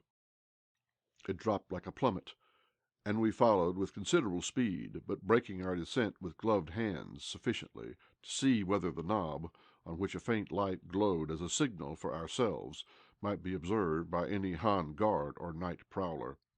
Apparently it was not, and again we shot down with accelerated speed. We landed on the roof of the tower without any mishap, and, fortunately for our plan, in darkness. Since there was nothing above it on which it should have been worth while to shed illumination, or from which there was any need to observe it, the Hans had neglected to light the tower roof, or indeed to occupy it at all. This was the reason we had selected it as our landing place. As soon as Gibbons had our word, he extinguished the knob light, and the knob as well as the wire became totally invisible. At our ultrophoned word, he would light it again. "No gunplay now," I warned. "Swords only, and then only if absolutely necessary." Closely bunched, and treading as lightly as only Inartan-belted people could, we made our way cautiously through a door and down an inclined plane to the floor below, where Gaunt and Blash assured us the military offices were located. Twice Barker cautioned us to stop as we were about to pass in front of mirror-like windows in the passage wall, and flattening ourselves to the floor, we crawled past them. "Projectoscopes," he said. "Probably on automatic record only, at this time of night. Still, we don't want to leave any records for them to study after we're gone." "Were you ever here before?" I asked. "No," he replied, "but I haven't been studying their electrophone communications for 7 years without being able to recognize these machines when I run across them." End of Chapter 8. Chapter 9. The Fight in the Tower. So far, we had not laid eyes on a Han. The tower seemed deserted. Blash and Gaunt, however, assured me that there would be at least one man on duty in the military offices, though he would probably be asleep, and 2 or 3 in the library proper and the projectoscope plant. "We've got to put them out of commission," I said. "Did you bring the dope cans, Wilma?" "Yes," she said, 2 for each. Here." And she distributed them. We were now 2 levels below the roof, and at the point where we were to separate. I did not want to let Wilma out of my sight, but it was necessary. According to our plan, Barker was to make his way to the projectoscope plant, Blash and I to the library, and Wilma and Gaunt to the military office. Blash and I traversed a long corridor and paused at the great arched doorway of the library. Cautiously we peered in. Seated at the great switchboard were library operatives. Occasionally one of them would reach lazily for a lever, or sleepily push a button, as little numbered lights winked on and off. They were answering calls for electrograph and viewplate records on all sorts of subjects from all sections of the city. I apprised my companions of the situation. "Better wait a bit," Blash added. "The calls will lessen shortly." Wilma reported an officer in the military office sound asleep. "Give him the can, then," I said. Barker was to do nothing more than keep watch in the projectoscope plant, and a few moments later he reported himself well concealed, with a splendid view of the floor. "I think we can take a chance now," Blash said to me, and at my nod he opened the lid of his dope can. Of course the fumes did not affect us through our helmets. They were absolutely without odor or visibility, and in a few seconds the librarians were unconscious. We stepped into the room. There ensued considerable cautious observation and experiment on the part of Gaunt, working from the military office, and Blash in the library, while Wilma and I, with drawn swords and sharply attuned microphones, stood guard and occasionally patrolled nearby corridors. "I hear something approaching," Wilma said after a bit, with excitement in her voice. "It's a soft gliding sound." "That's an elevator somewhere," Barker cut in from the projectoscope floor. "Can you locate it? I can't hear it." "It's to the east of me," she replied. "And to my west," said I, faintly catching it. "It's between us, Wilma, and nearer you than me. Be careful. Have you got any information yet, Blash and Gaunt?" "Getting it now," one of them replied. "Give us 2 minutes more." "Keep at it, then," I said. "We'll guard." The soft gliding sound ceased. "I think it's very close to me," Wilma almost whispered. "Come closer, Tony. I have a feeling something is going to happen. I've never known my nerves to get taut like this without reason." In some alarm I launched myself down the corridor in a great leap toward the intersection where I knew I could see her. In the middle of my leap my ultrophone registered her gasp of alarm. The next instant I glided to a stop at the intersection to see Wilma backing toward the door of the military office, her sword red with blood, and an inert form on the corridor floor. Two other Hans were circling to either side of her with wicked-looking knives, while a third, evidently a high officer, judging by the resplendence of his garb, tugged desperately to get an electrophone instrument out of a bulky pocket. If he ever gave the alarm, there was no telling what might happen to us. I was at least 70 feet away, but I crouched low and sprang with every bit of strength in my legs. It would be more correct to say that I dived, for I reached the fellow head on, with no attempt to draw my legs beneath me. Some instinct must have warned him, for he turned suddenly as I hurtled close to him. But by this time I had sunk close to the floor, and had stiffened myself rigidly, lest a dragging knee or foot might just prevent my reaching him. I brought my blade upward and over. It was a vicious slash, and laid him open, bisecting him from groin to chin, and his dead body toppled down on me as I slid to a tangled stop. The other two, startled, turned. Wilma leaped at one and struck him down with a side slash. I looked up at this instant, and the dazed fear on his face at the length of her leap registered vividly. The Hans knew nothing of our inerton belts, it seemed, and these leaps and dives of ours filled them with terror. As I rose to my feet, a gory mess, Wilma, with a poise and speed which I found time to admire even in this crisis, again leaped. This time she dove head first, as I had done, and, with a beautifully executed thrust, ran the last Han through the throat. Uncertainly she scrambled to her feet, staggered queerly, and then sank gently prone on the corridor. She had fainted. At this juncture Blash and Gaunt reported with elation that they had the record we wanted. "Back to the roof, everybody," I ordered, as I picked Wilma up in my arms. With her inerton belt she felt as light as a feather. Gaunt joined me at once from the military office, and at the intersection of the corridor we came upon Blash waiting for us, and Blash in the library. "Where are you, Barker?" I called. "Go ahead," he replied. "I'll be with you on the roof at once." We came out in the open without any further mishap. I instructed Gibbons in the ship to light the knob on the end of the ultron wire. It flashed dully a few feet away from us. Just how he had maneuvered the ship to keep our end of the line in position without its swinging in a tremendous arc I have never been able to understand. Had the night not been an unusually still one, he could not have checked the initial pendulum-like movements. As it was, there was considerable air current at certain of the levels, and in different directions, too. But Gibbons was an expert of rare ability and sensitivity in the handling of a rocket ship, and he managed, with the aid of his delicate instruments, to sense the drifts almost before they affected the fine ultron wire, and to neutralize them with little shifts in the position of the ship. Blash and Gaunt fastened their rings to the wire, and I hooked my own, and Wilma's on too, but on looking around I found Barker was still missing. "Barker, come!" I yelled. "We're waiting." "Coming," he replied, and indeed at that instant his figure appeared up the ramp. He chuckled as he fastened his ring to the wire, and said something about a little surprise he had left for the Hans. "Don't reel in the wire more than a few hundred feet," I instructed Gibbons. "It will take too long to wind it in. We'll float up, and when we're aboard we can drop it." In order to float up, we had to dispense with a pound or two of weight apiece. We hurled our swords from us, and kicked off our shoes as Gibbons reeled up the line a bit, and then, letting go of the wire, began to hum upward on our rings with increasing velocity. The rush of air brought Wilma to, and I hastily explained to her that we had been successful. Receding far below us now, I could see our dully shining knob swinging to and fro in an ever-widening arc as it crossed and recrossed the black square of the tower roof.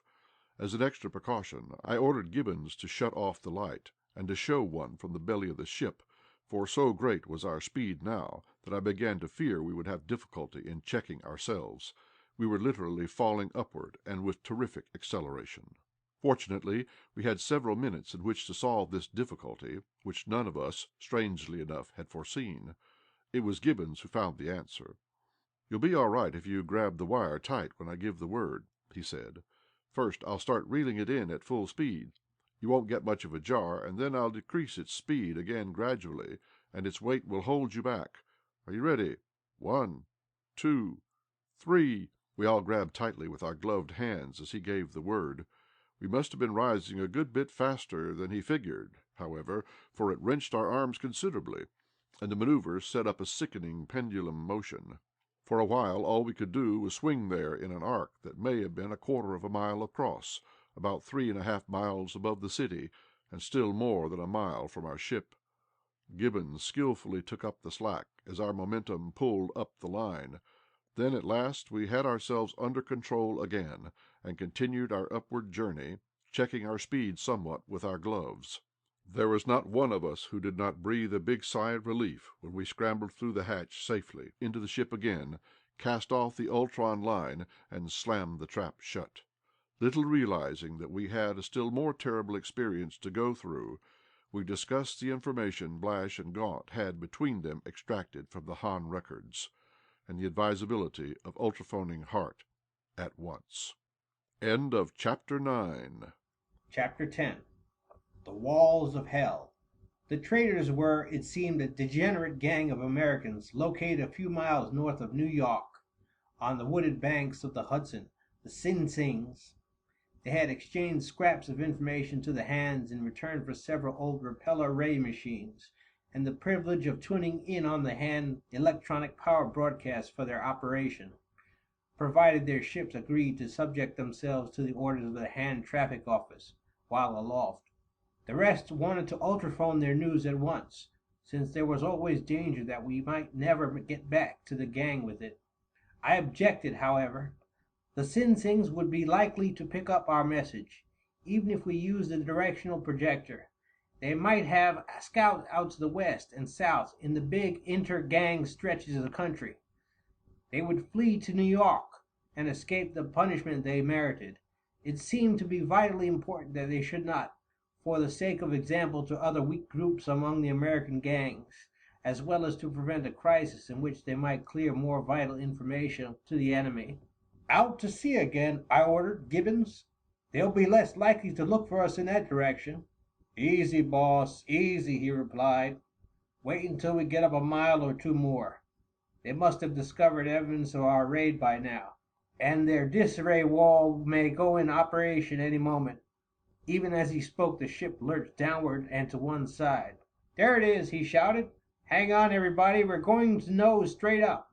And he flipped the rocket motor control wide open. Looking through one of the rear ports, I could see a nebulous, luminous ring, and on all sides the atmosphere took on a faint iridescence. We were almost over the destructive range of the disintegrator wall, a hollow cylinder of annihilation shooting upward from a solid ring of generators surrounding the city. It was the main defense system of the Hands, which had never been used except in periodic tests. They may or may not have suspected that an American rocket ship was within the cylinder. Probably they had turned on their generators more as a precaution to prevent any reaching position above the city. But even at our present great height we were in great danger. It was a question how much we might have been harmed by the rays themselves, for their effective range was not much more than 7 or 8 miles. The greater danger lay in the terrific downward rush of air within the cylinder to replace that which was being burned into nothingness by the continual play of the disintegrators. Air fell into the cylinder with the force of a gale. It would be rushing toward the wall from outside with terrific force also, but naturally the effect was intensified on the interior. Our ship vibrated and trembled. We had only one chance of escape: to fight our way well above the current. To drift down with it meant ultimately and inevitably to be sucked into the destruction wall at some lower level. But very gradually and jerkily our upward movement, as shown on the indicators, began to increase, and after an hour of desperate struggle we were free of the maelstrom and into the rarefied upper levels. The terror beneath us was now invisible through several layers of cloud formations. Gibbons brought the ship back to an even keel and drove her eastward into one of the most brilliantly gorgeous sunrises I have ever seen.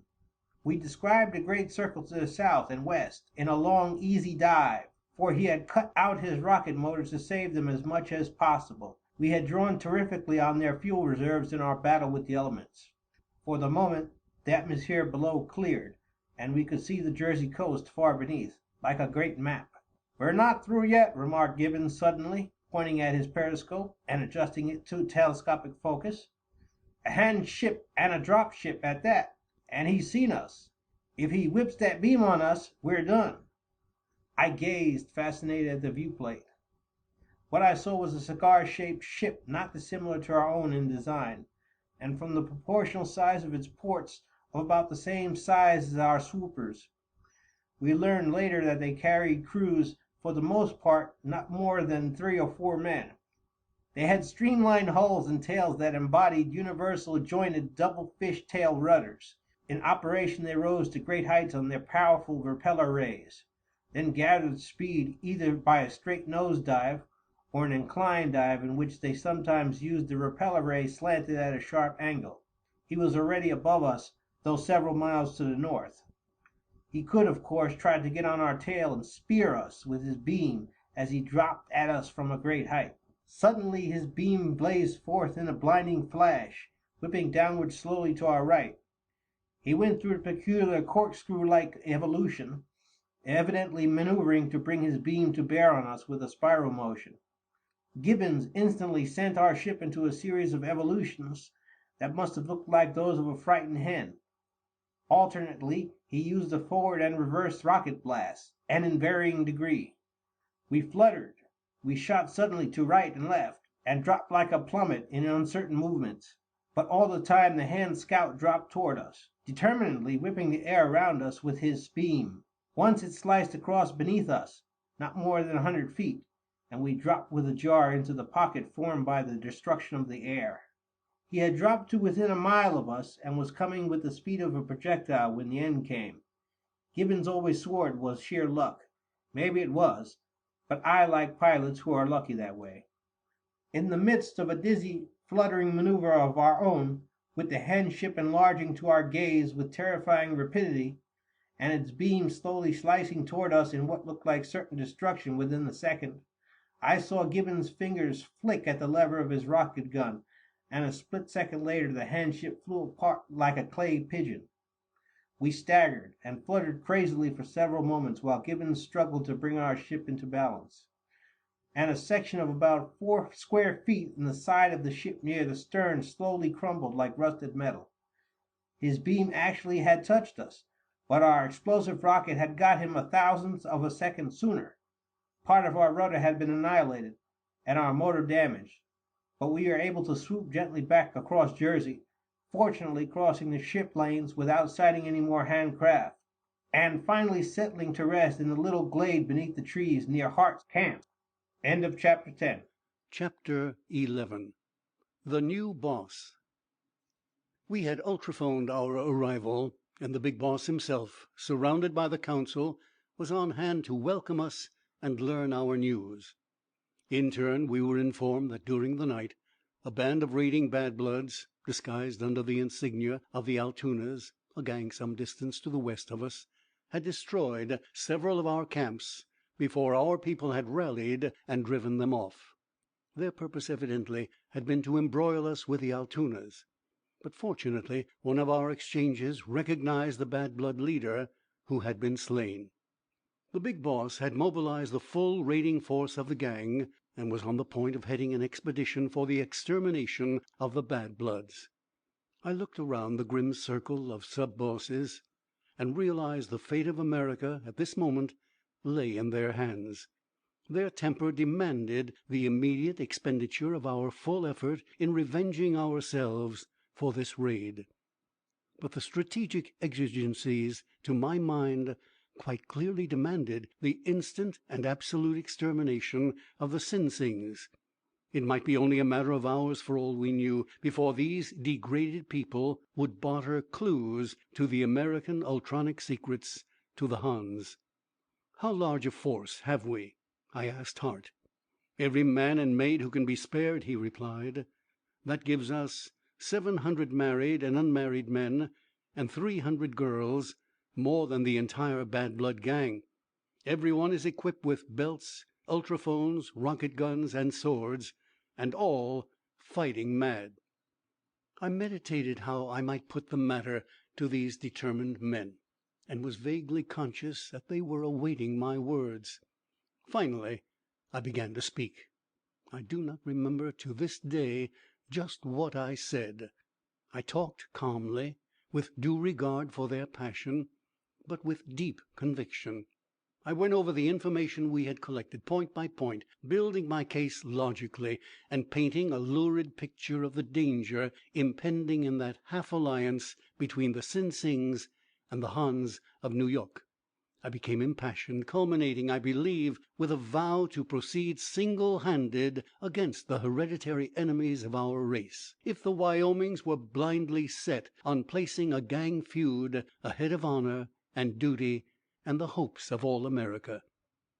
As I concluded, a great calm came over me, as of one detached. I had felt much the same way during several crises in the First World War. I gazed from face to face, striving to read their expressions, and in a mood to make good my threat without any further heroics, if the decision was against me. But it was Hart who sensed the temper of the council more quickly than I did, and looked beyond it into the future. He arose from the tree trunk on which he had been sitting. "That settles it," he said, looking around the ring. "I have felt this thing coming on for some time now. I'm sure the council agrees with me that there is among us a man more capable than I to boss the Wyoming gang, despite his handicap of having had all too short a time in which to familiarize himself with our modern ways and facilities. Whatever I can do to support his effective leadership at any cost, I pledge myself to do." As he concluded, he advanced to where I stood, and taking from his head the green-crested helmet that constituted his badge of office, to my surprise, he placed it in my mechanically extended hand. The roar of approval that went up from the council members left me dazed. Somebody ultrophoned the news to the rest of the gang, and even though the ear flaps of my helmet were turned up, I could hear the cheers with which my invisible followers greeted me from near and distant hillsides, camps, and plants. My first move was to make sure that the phone boss, in communicating this news to the members of the gang, had not rebroadcast my talk nor mentioned my plan of shifting the attack from the Bad Bloods to the Sinsings. I was relieved by his assurance that he had not, for it would have wrecked the whole plan. Everything depended upon our ability to surprise the Sinsings. So I pledged the council and my companions to secrecy, and allowed it to be believed that we were about to take to the air and the trees against the Bad Bloods. That outfit must have been badly scared, the way they were burning the ether with ultrophone alibis and propaganda for the benefit of the more distant gangs. It was their old game, and the only method by which they had avoided extermination long ago from their immediate neighbors. These appeals to the spirit of American brotherhood, addressed to gangs too far away to have had the sort of experience with them that had fallen to our lot. I chuckled. Here was another good reason for the shift in my plans.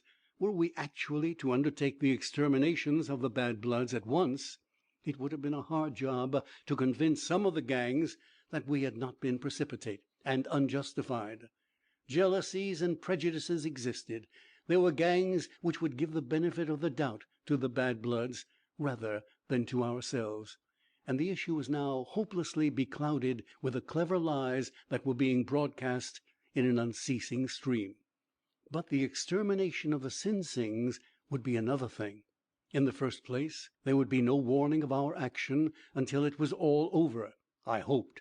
In the second place, we would have indisputable proof, in the form of their rep-ray ships and other paraphernalia, of their traffic with the Hans, and the state of American prejudice at the time of which I write held trafficking with the Hans a far more heinous thing than even a vicious gang feud. I called an executive session of the council at once. I wanted to inventory our military resources. I created a new office on the spot, that of Control Boss, and appointed Ned Garland to the post, turning over his former responsibility as Plants Boss to his assistant.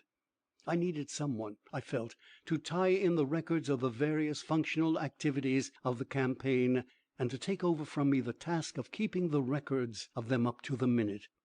I received reports from the bosses of the ultrophone unit and those of food, transportation, fighting gear, chemistry, electronic activity and electrophone intelligence, ultrascopes, air patrol, and contact guard. My ideas for the campaign, of course, were somewhat tinged with my 20th century experience, and I found myself faced with the task of working out a staff organization that was a composite of the best and most easily applied principles of business and military efficiency, as I knew them from the viewpoint of immediate practicality.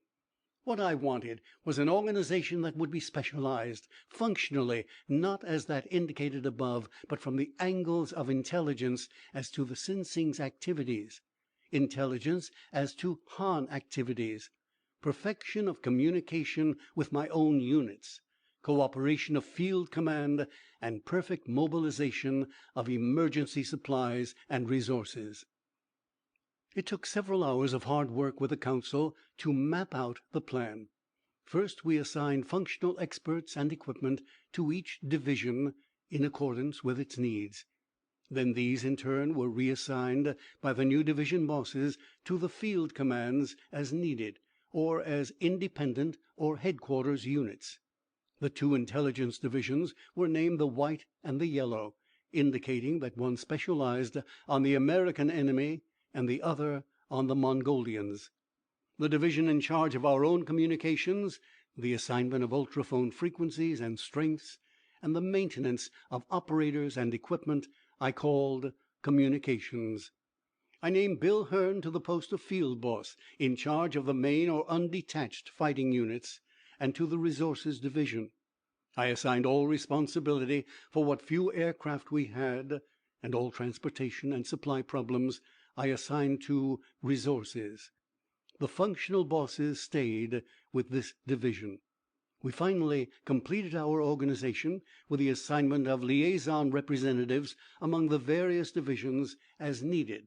Thus I had a headquarters staff composed of the division bosses who reported directly to Ned Garland as control boss, or to Wilma as my personal assistant. And each of the division bosses had a small staff of his own. In the final summing up of our personnel and resources, I found we had roughly 1,000 troops, of whom some 350 were in what I called the service divisions, the rest being in Bill Hearn's field division. This latter number, however, was cut down somewhat by the assignment of numerous small units to detached service. Altogether, the actual available fighting force, I figured, would number about 500 by the time we actually went into action. We had only 6 small swoopers, but I had an ingenious plan in my mind, as the result of our little raid on New York, that would make this sufficient, since the reserves of inertron blocks were larger than I expected to find them. The resources division, by packing its supply cases a bit tight, or by slipping in extra blocks of inertron, was able to reduce each to a weight of a few ounces. These easily could be floated and towed by the swoopers in any quantity. Hitched to ultron lines, it would be a virtual impossibility for them to break loose. The entire personnel, of course, was supplied with jumpers, and if each man and girl was careful to adjust balances properly, the entire number could also be towed along through the air, grasping wires of ultron, swinging below the swoopers, or stringing out behind them. There would be nothing tiring about this, because the strain would be no greater than that of carrying a 1 or 2 pound weight in the hand, except for air friction at high speeds. But to make doubly sure that we should not lose none of our personnel, I gave strict orders that the belts and tow lines should be equipped with rings and hooks. So great was the efficiency of the fundamental organization and discipline of the gang that we got under way at nightfall. One by one, the swoopers eased into the air, each followed by its long train or kite tail of humanity and supply cases hanging lightly from its tow line. For convenience, the tow lines were made of an alloy of ultron, which, unlike the metal itself, is visible. At first these tails hung downward, but as the ship swung into formation and headed eastward toward the Bad Blood territory, gathering speed, they began to string out behind, and swinging low from each ship on heavily weighted lines, ultrascope, ultrophone, and straight vision observers keenly scanned the countryside, while intelligence men in the swoopers above bent over their instrument boards and viewplates. Leaving Control Boss Ned Garland temporarily in charge of affairs, Wilma and I dropped a weighted line from our ship and slid down about halfway to the under lookouts, that is to say, about 1,000 feet. The sensation of floating swiftly through the air like this, in the absolute security of one's confidence in the inertron belt, was one of never-ending delight to me. We reascended into the swooper as the expedition approached the territory of the Bad Bloods, and directed the preparations for the bombardment. It was part of my plan to appear to carry out the attack as originally planned. About 15 miles from their camps, our ships came to a halt and maintained their positions for a while, with the idling blasts of their rocket motors to give the ultroscope operators a chance to make a thorough examination of the territory below us. For it was very important that this next step in our program should be carried out with all secrecy.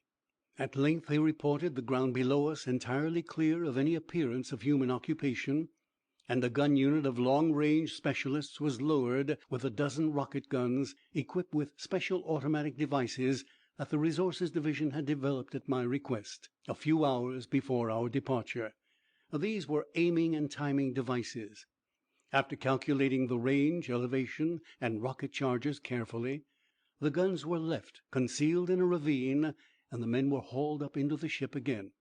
At the predetermined hour, those unmanned rocket guns would begin automatically to bombard the Bad Bloods' hillsides, shifting their aim and elevation slightly with each shot, as did many of artillery pieces in the First World War. In the meantime, we turned south about 20 miles and grounded, waiting for the bombardment to begin before we attempted to sneak across the Han ship lane. I was relying for security on the distraction that the bombardment might furnish the Han observers. It was tense work waiting, but the affair went through as planned, our squadron drifting across the route high enough to enable the ship's tails of troops and supply cases to clear the ground. In crossing the second ship route, out along the beaches of Jersey, we were not so successful in escaping observation. A Han ship came speeding along at a very low elevation. We caught it on our electronic location and direction finders, and also located it with our ultroscopes. But it came so fast and so low that I thought it best to remain where we had grounded the second time and lie quiet, rather than get under way and cross in front of it.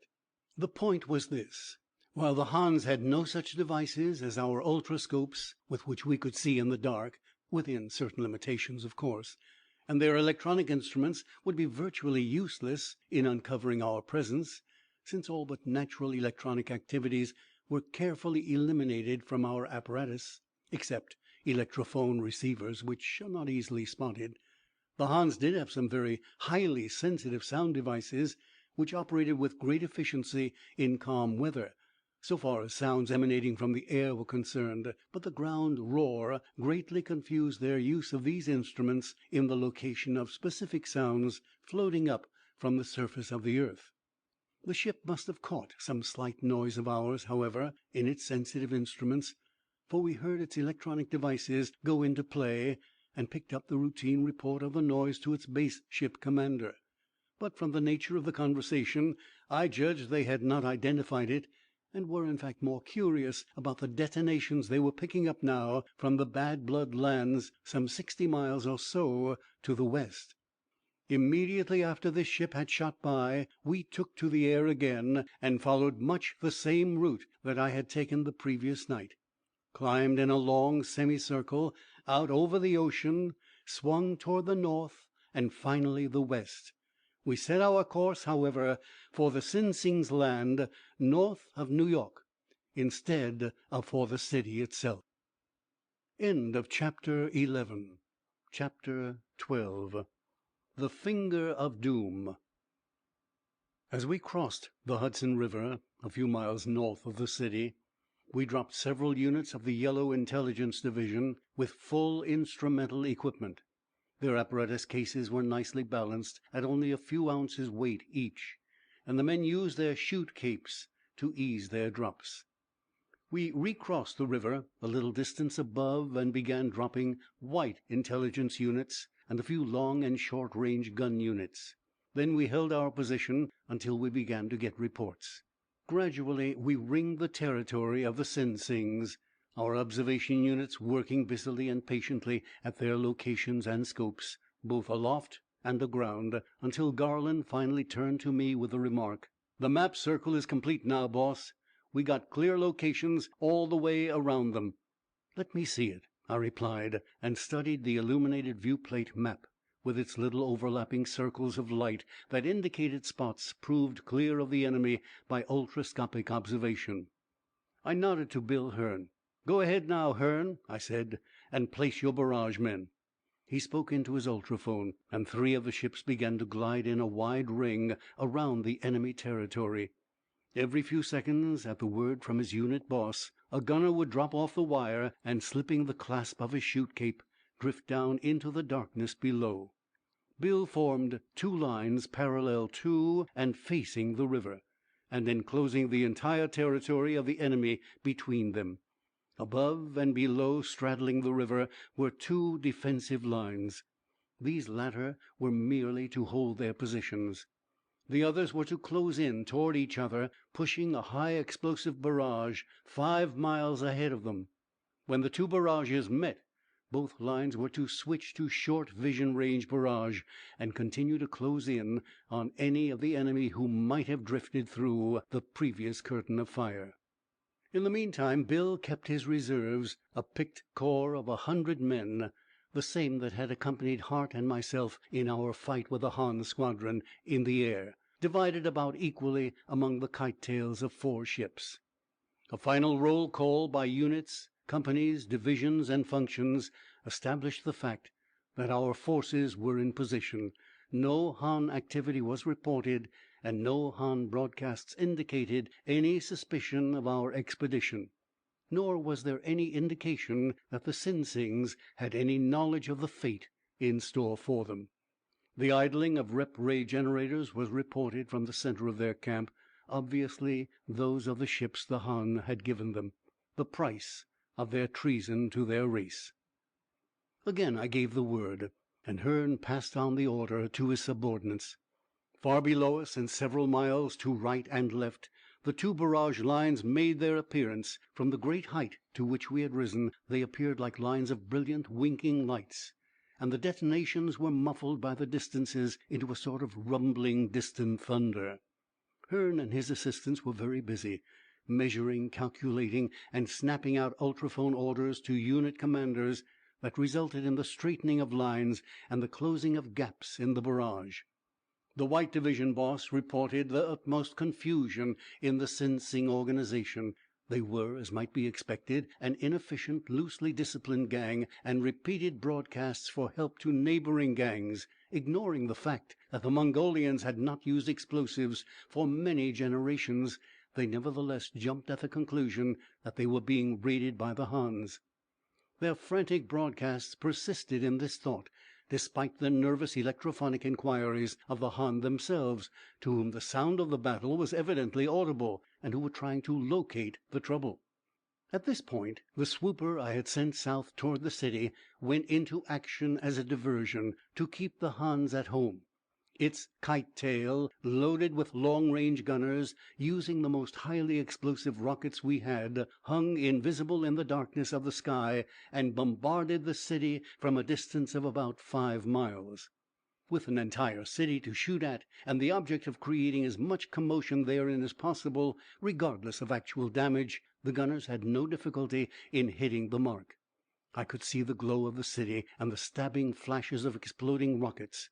In the end, the Hans, uncertain as to what was going on, fell back on a defensive policy and shot their hell cylinder, or wall of upturned disintegrator rays, into operation. That, of course, ended our bombardment of them. The rays were a perfect defense, disintegrating our rockets as they were reached. If they had not sent out ships before turning on the rays, and if they had none within sufficient radius already in the air, all would be well. I queried Garland on this. but he assured me Yellow Intelligence reported no indications of Han ships nearer than 800 miles. This would probably give us a free hand for a while, since most of their instruments recorded only imperfectly or not at all through the death wall. Requisitioning one of the viewplates of the headquarters ship and the services of an expert operator, I instructed him to focus on our lines below. I wanted a close-up of the men in action. He began to manipulate his controls, and chaotic shadows moved rapidly across the plate, fading in and out of focus until he reached an adjustment that gave me a picture of the forest floor, apparently 100 feet wide, with the intervening branches and foliage of the trees appearing like shadows that melted into reality a few feet above the ground. I watched one man setting up his long gun with skillful speed. His lips pursed slightly, as though he were whistling, as he adjusted the tall tripod on which the long tube was balanced. Swiftly he twirled the knobs, controlling the aim and elevation of his piece. Then, lifting a belt of ammunition from the big box, which itself looked heavy enough to break down the spindly tripod, he inserted the end of it in the lock of his tube and touched the proper combination of buttons. Then he stepped aside and occupied himself with peering carefully through the trees ahead. Not even a tremor shook the tube, but I knew that at intervals of something less than a second it was discharging small projectiles which, traveling under their own continuously reduced power, were arching into the air to fall precisely 5 miles ahead and explode with a force of 8-inch shells such as we used in the First World War. Another gunner 50 feet to the right of him waved a hand and called out something to him. Then, picking up his own tube and tripod, he gauged the distance between the trees ahead of him and the height of their lowest branches, and bending forward a bit, flexed his muscles and leaped lightly some 25 feet. Another leap took him another 20 feet or so, where he began to set up his piece. I ordered my observer then to switch to the barrage itself. He got a close focus on it, but this showed little except a continuous series of blinding flashes, which, from the viewplate, lit up the entire interior of the ship. An 800-foot focus proved better. I had thought that some of our French and American artillery of the 20th century had achieved the ultimate in mathematical precision of fire, but I had never seen anything to equal the accuracy of that line of terrific explosions as it moved steadily forward, mowing down trees as a scythe cuts grass, or used to 500 years ago, literally churning up the earth and the splintered, blasted remains of the forest giants to a depth of from 10 to 20 feet. By now the two curtains of fire were nearing each other, lines of vibrant, shimmering, continuous, brilliant destruction, inevitably squeezing the panic-stricken Sinsings between them. Even as I watched, a group of them, who had been making a futile effort to get their 3 rep-ray machines into the air, abandoned their efforts and rushed forth into the milling mob. I queried the control boss sharply on the futility of this attempt of theirs, and learned that the Hans, apparently in doubt as to what was going on, had continued to play safe and broken off their power broadcast, after ordering all their own ships east of the Alleghanies to the ground, for fear these ships they had traded to the Sinsings might be used against them. Again I turned to my viewplate, which was still focused on the central section of the Sinsing works. The confusion of the traitors was entirely that of fear, for our barrage had not yet reached them. Some of them set up their long guns and fired at random over the barrage line, and then gave it up.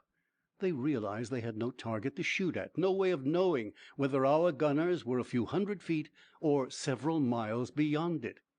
Their ultrophone men, of whom they did not have many, stood around in tense attitudes, their helmet phones strapped around their ears, nervously fingering the tuning controls at their belts. Unquestionably, they must have located some of our frequencies and overheard many of our reports and orders, but they were confused and disorganized. If they had an ultrophone boss, they evidently were not reporting to him in an organized way.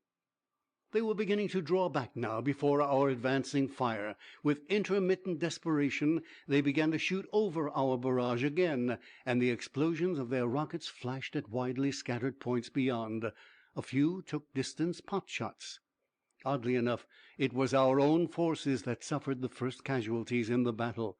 Some of these distance shots, by chance, registered hits, while our men were under strict orders not to exceed their barrage distances. Seen upon the ultrascope viewplate, the battle looked as though it were being fought in daylight, perhaps on a cloudy day, while the explosions of the rockets appeared as flashes of extra brilliance.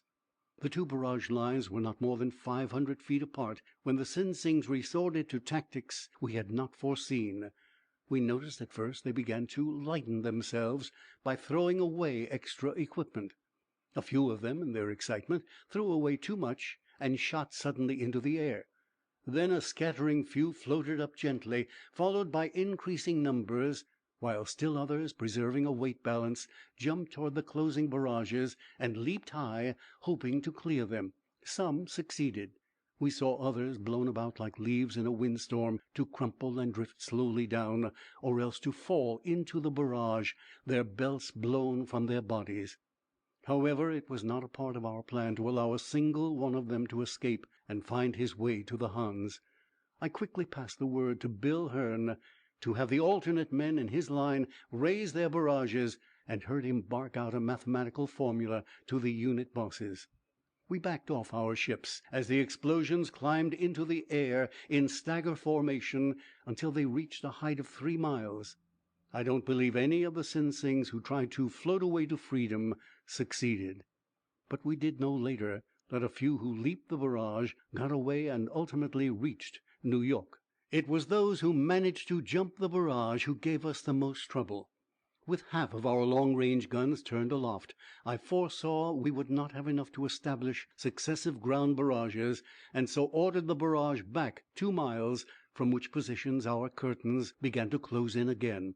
This time, however, gauged to explode not on contact, but 30 feet in the air.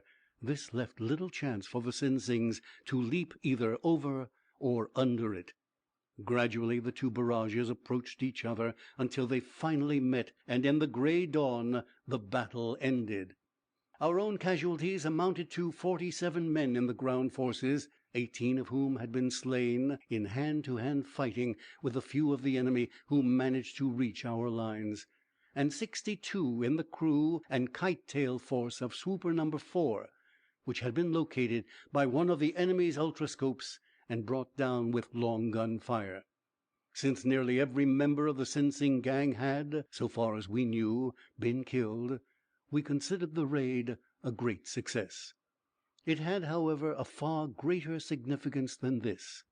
To all of us who took part in this expedition, the effectiveness of our barrage tactics definitely established a confidence in our ability to overcome the Huns. As I pointed out to Wilma, it has been my belief all along, dear, that the American explosive rocket is a far more efficient weapon than the disintegrator ray of the Hans, once we can train all our gangs to use it systematically and in coordinated fashion. As a weapon in the hands of a single individual shooting at a mark in direct line of vision, the rocket gun is inferior in destructive power to the dis ray, except as its range may be a little greater. The trouble is that to date it has been used only as we used our rifles and shotguns in the 20th century. The possibilities of its use as artillery in laying barrages that advance along the ground or climb into the air are tremendous. The dis ray inevitably reveals its source of emanation. The rocket gun does not. The dis ray can reach its target only in a straight line. The rocket may be made to travel in an arc, over intervening obstacles to an unseen target. Nor must we forget that our ultronists now are promising us a perfect shield against the dis ray in inertron.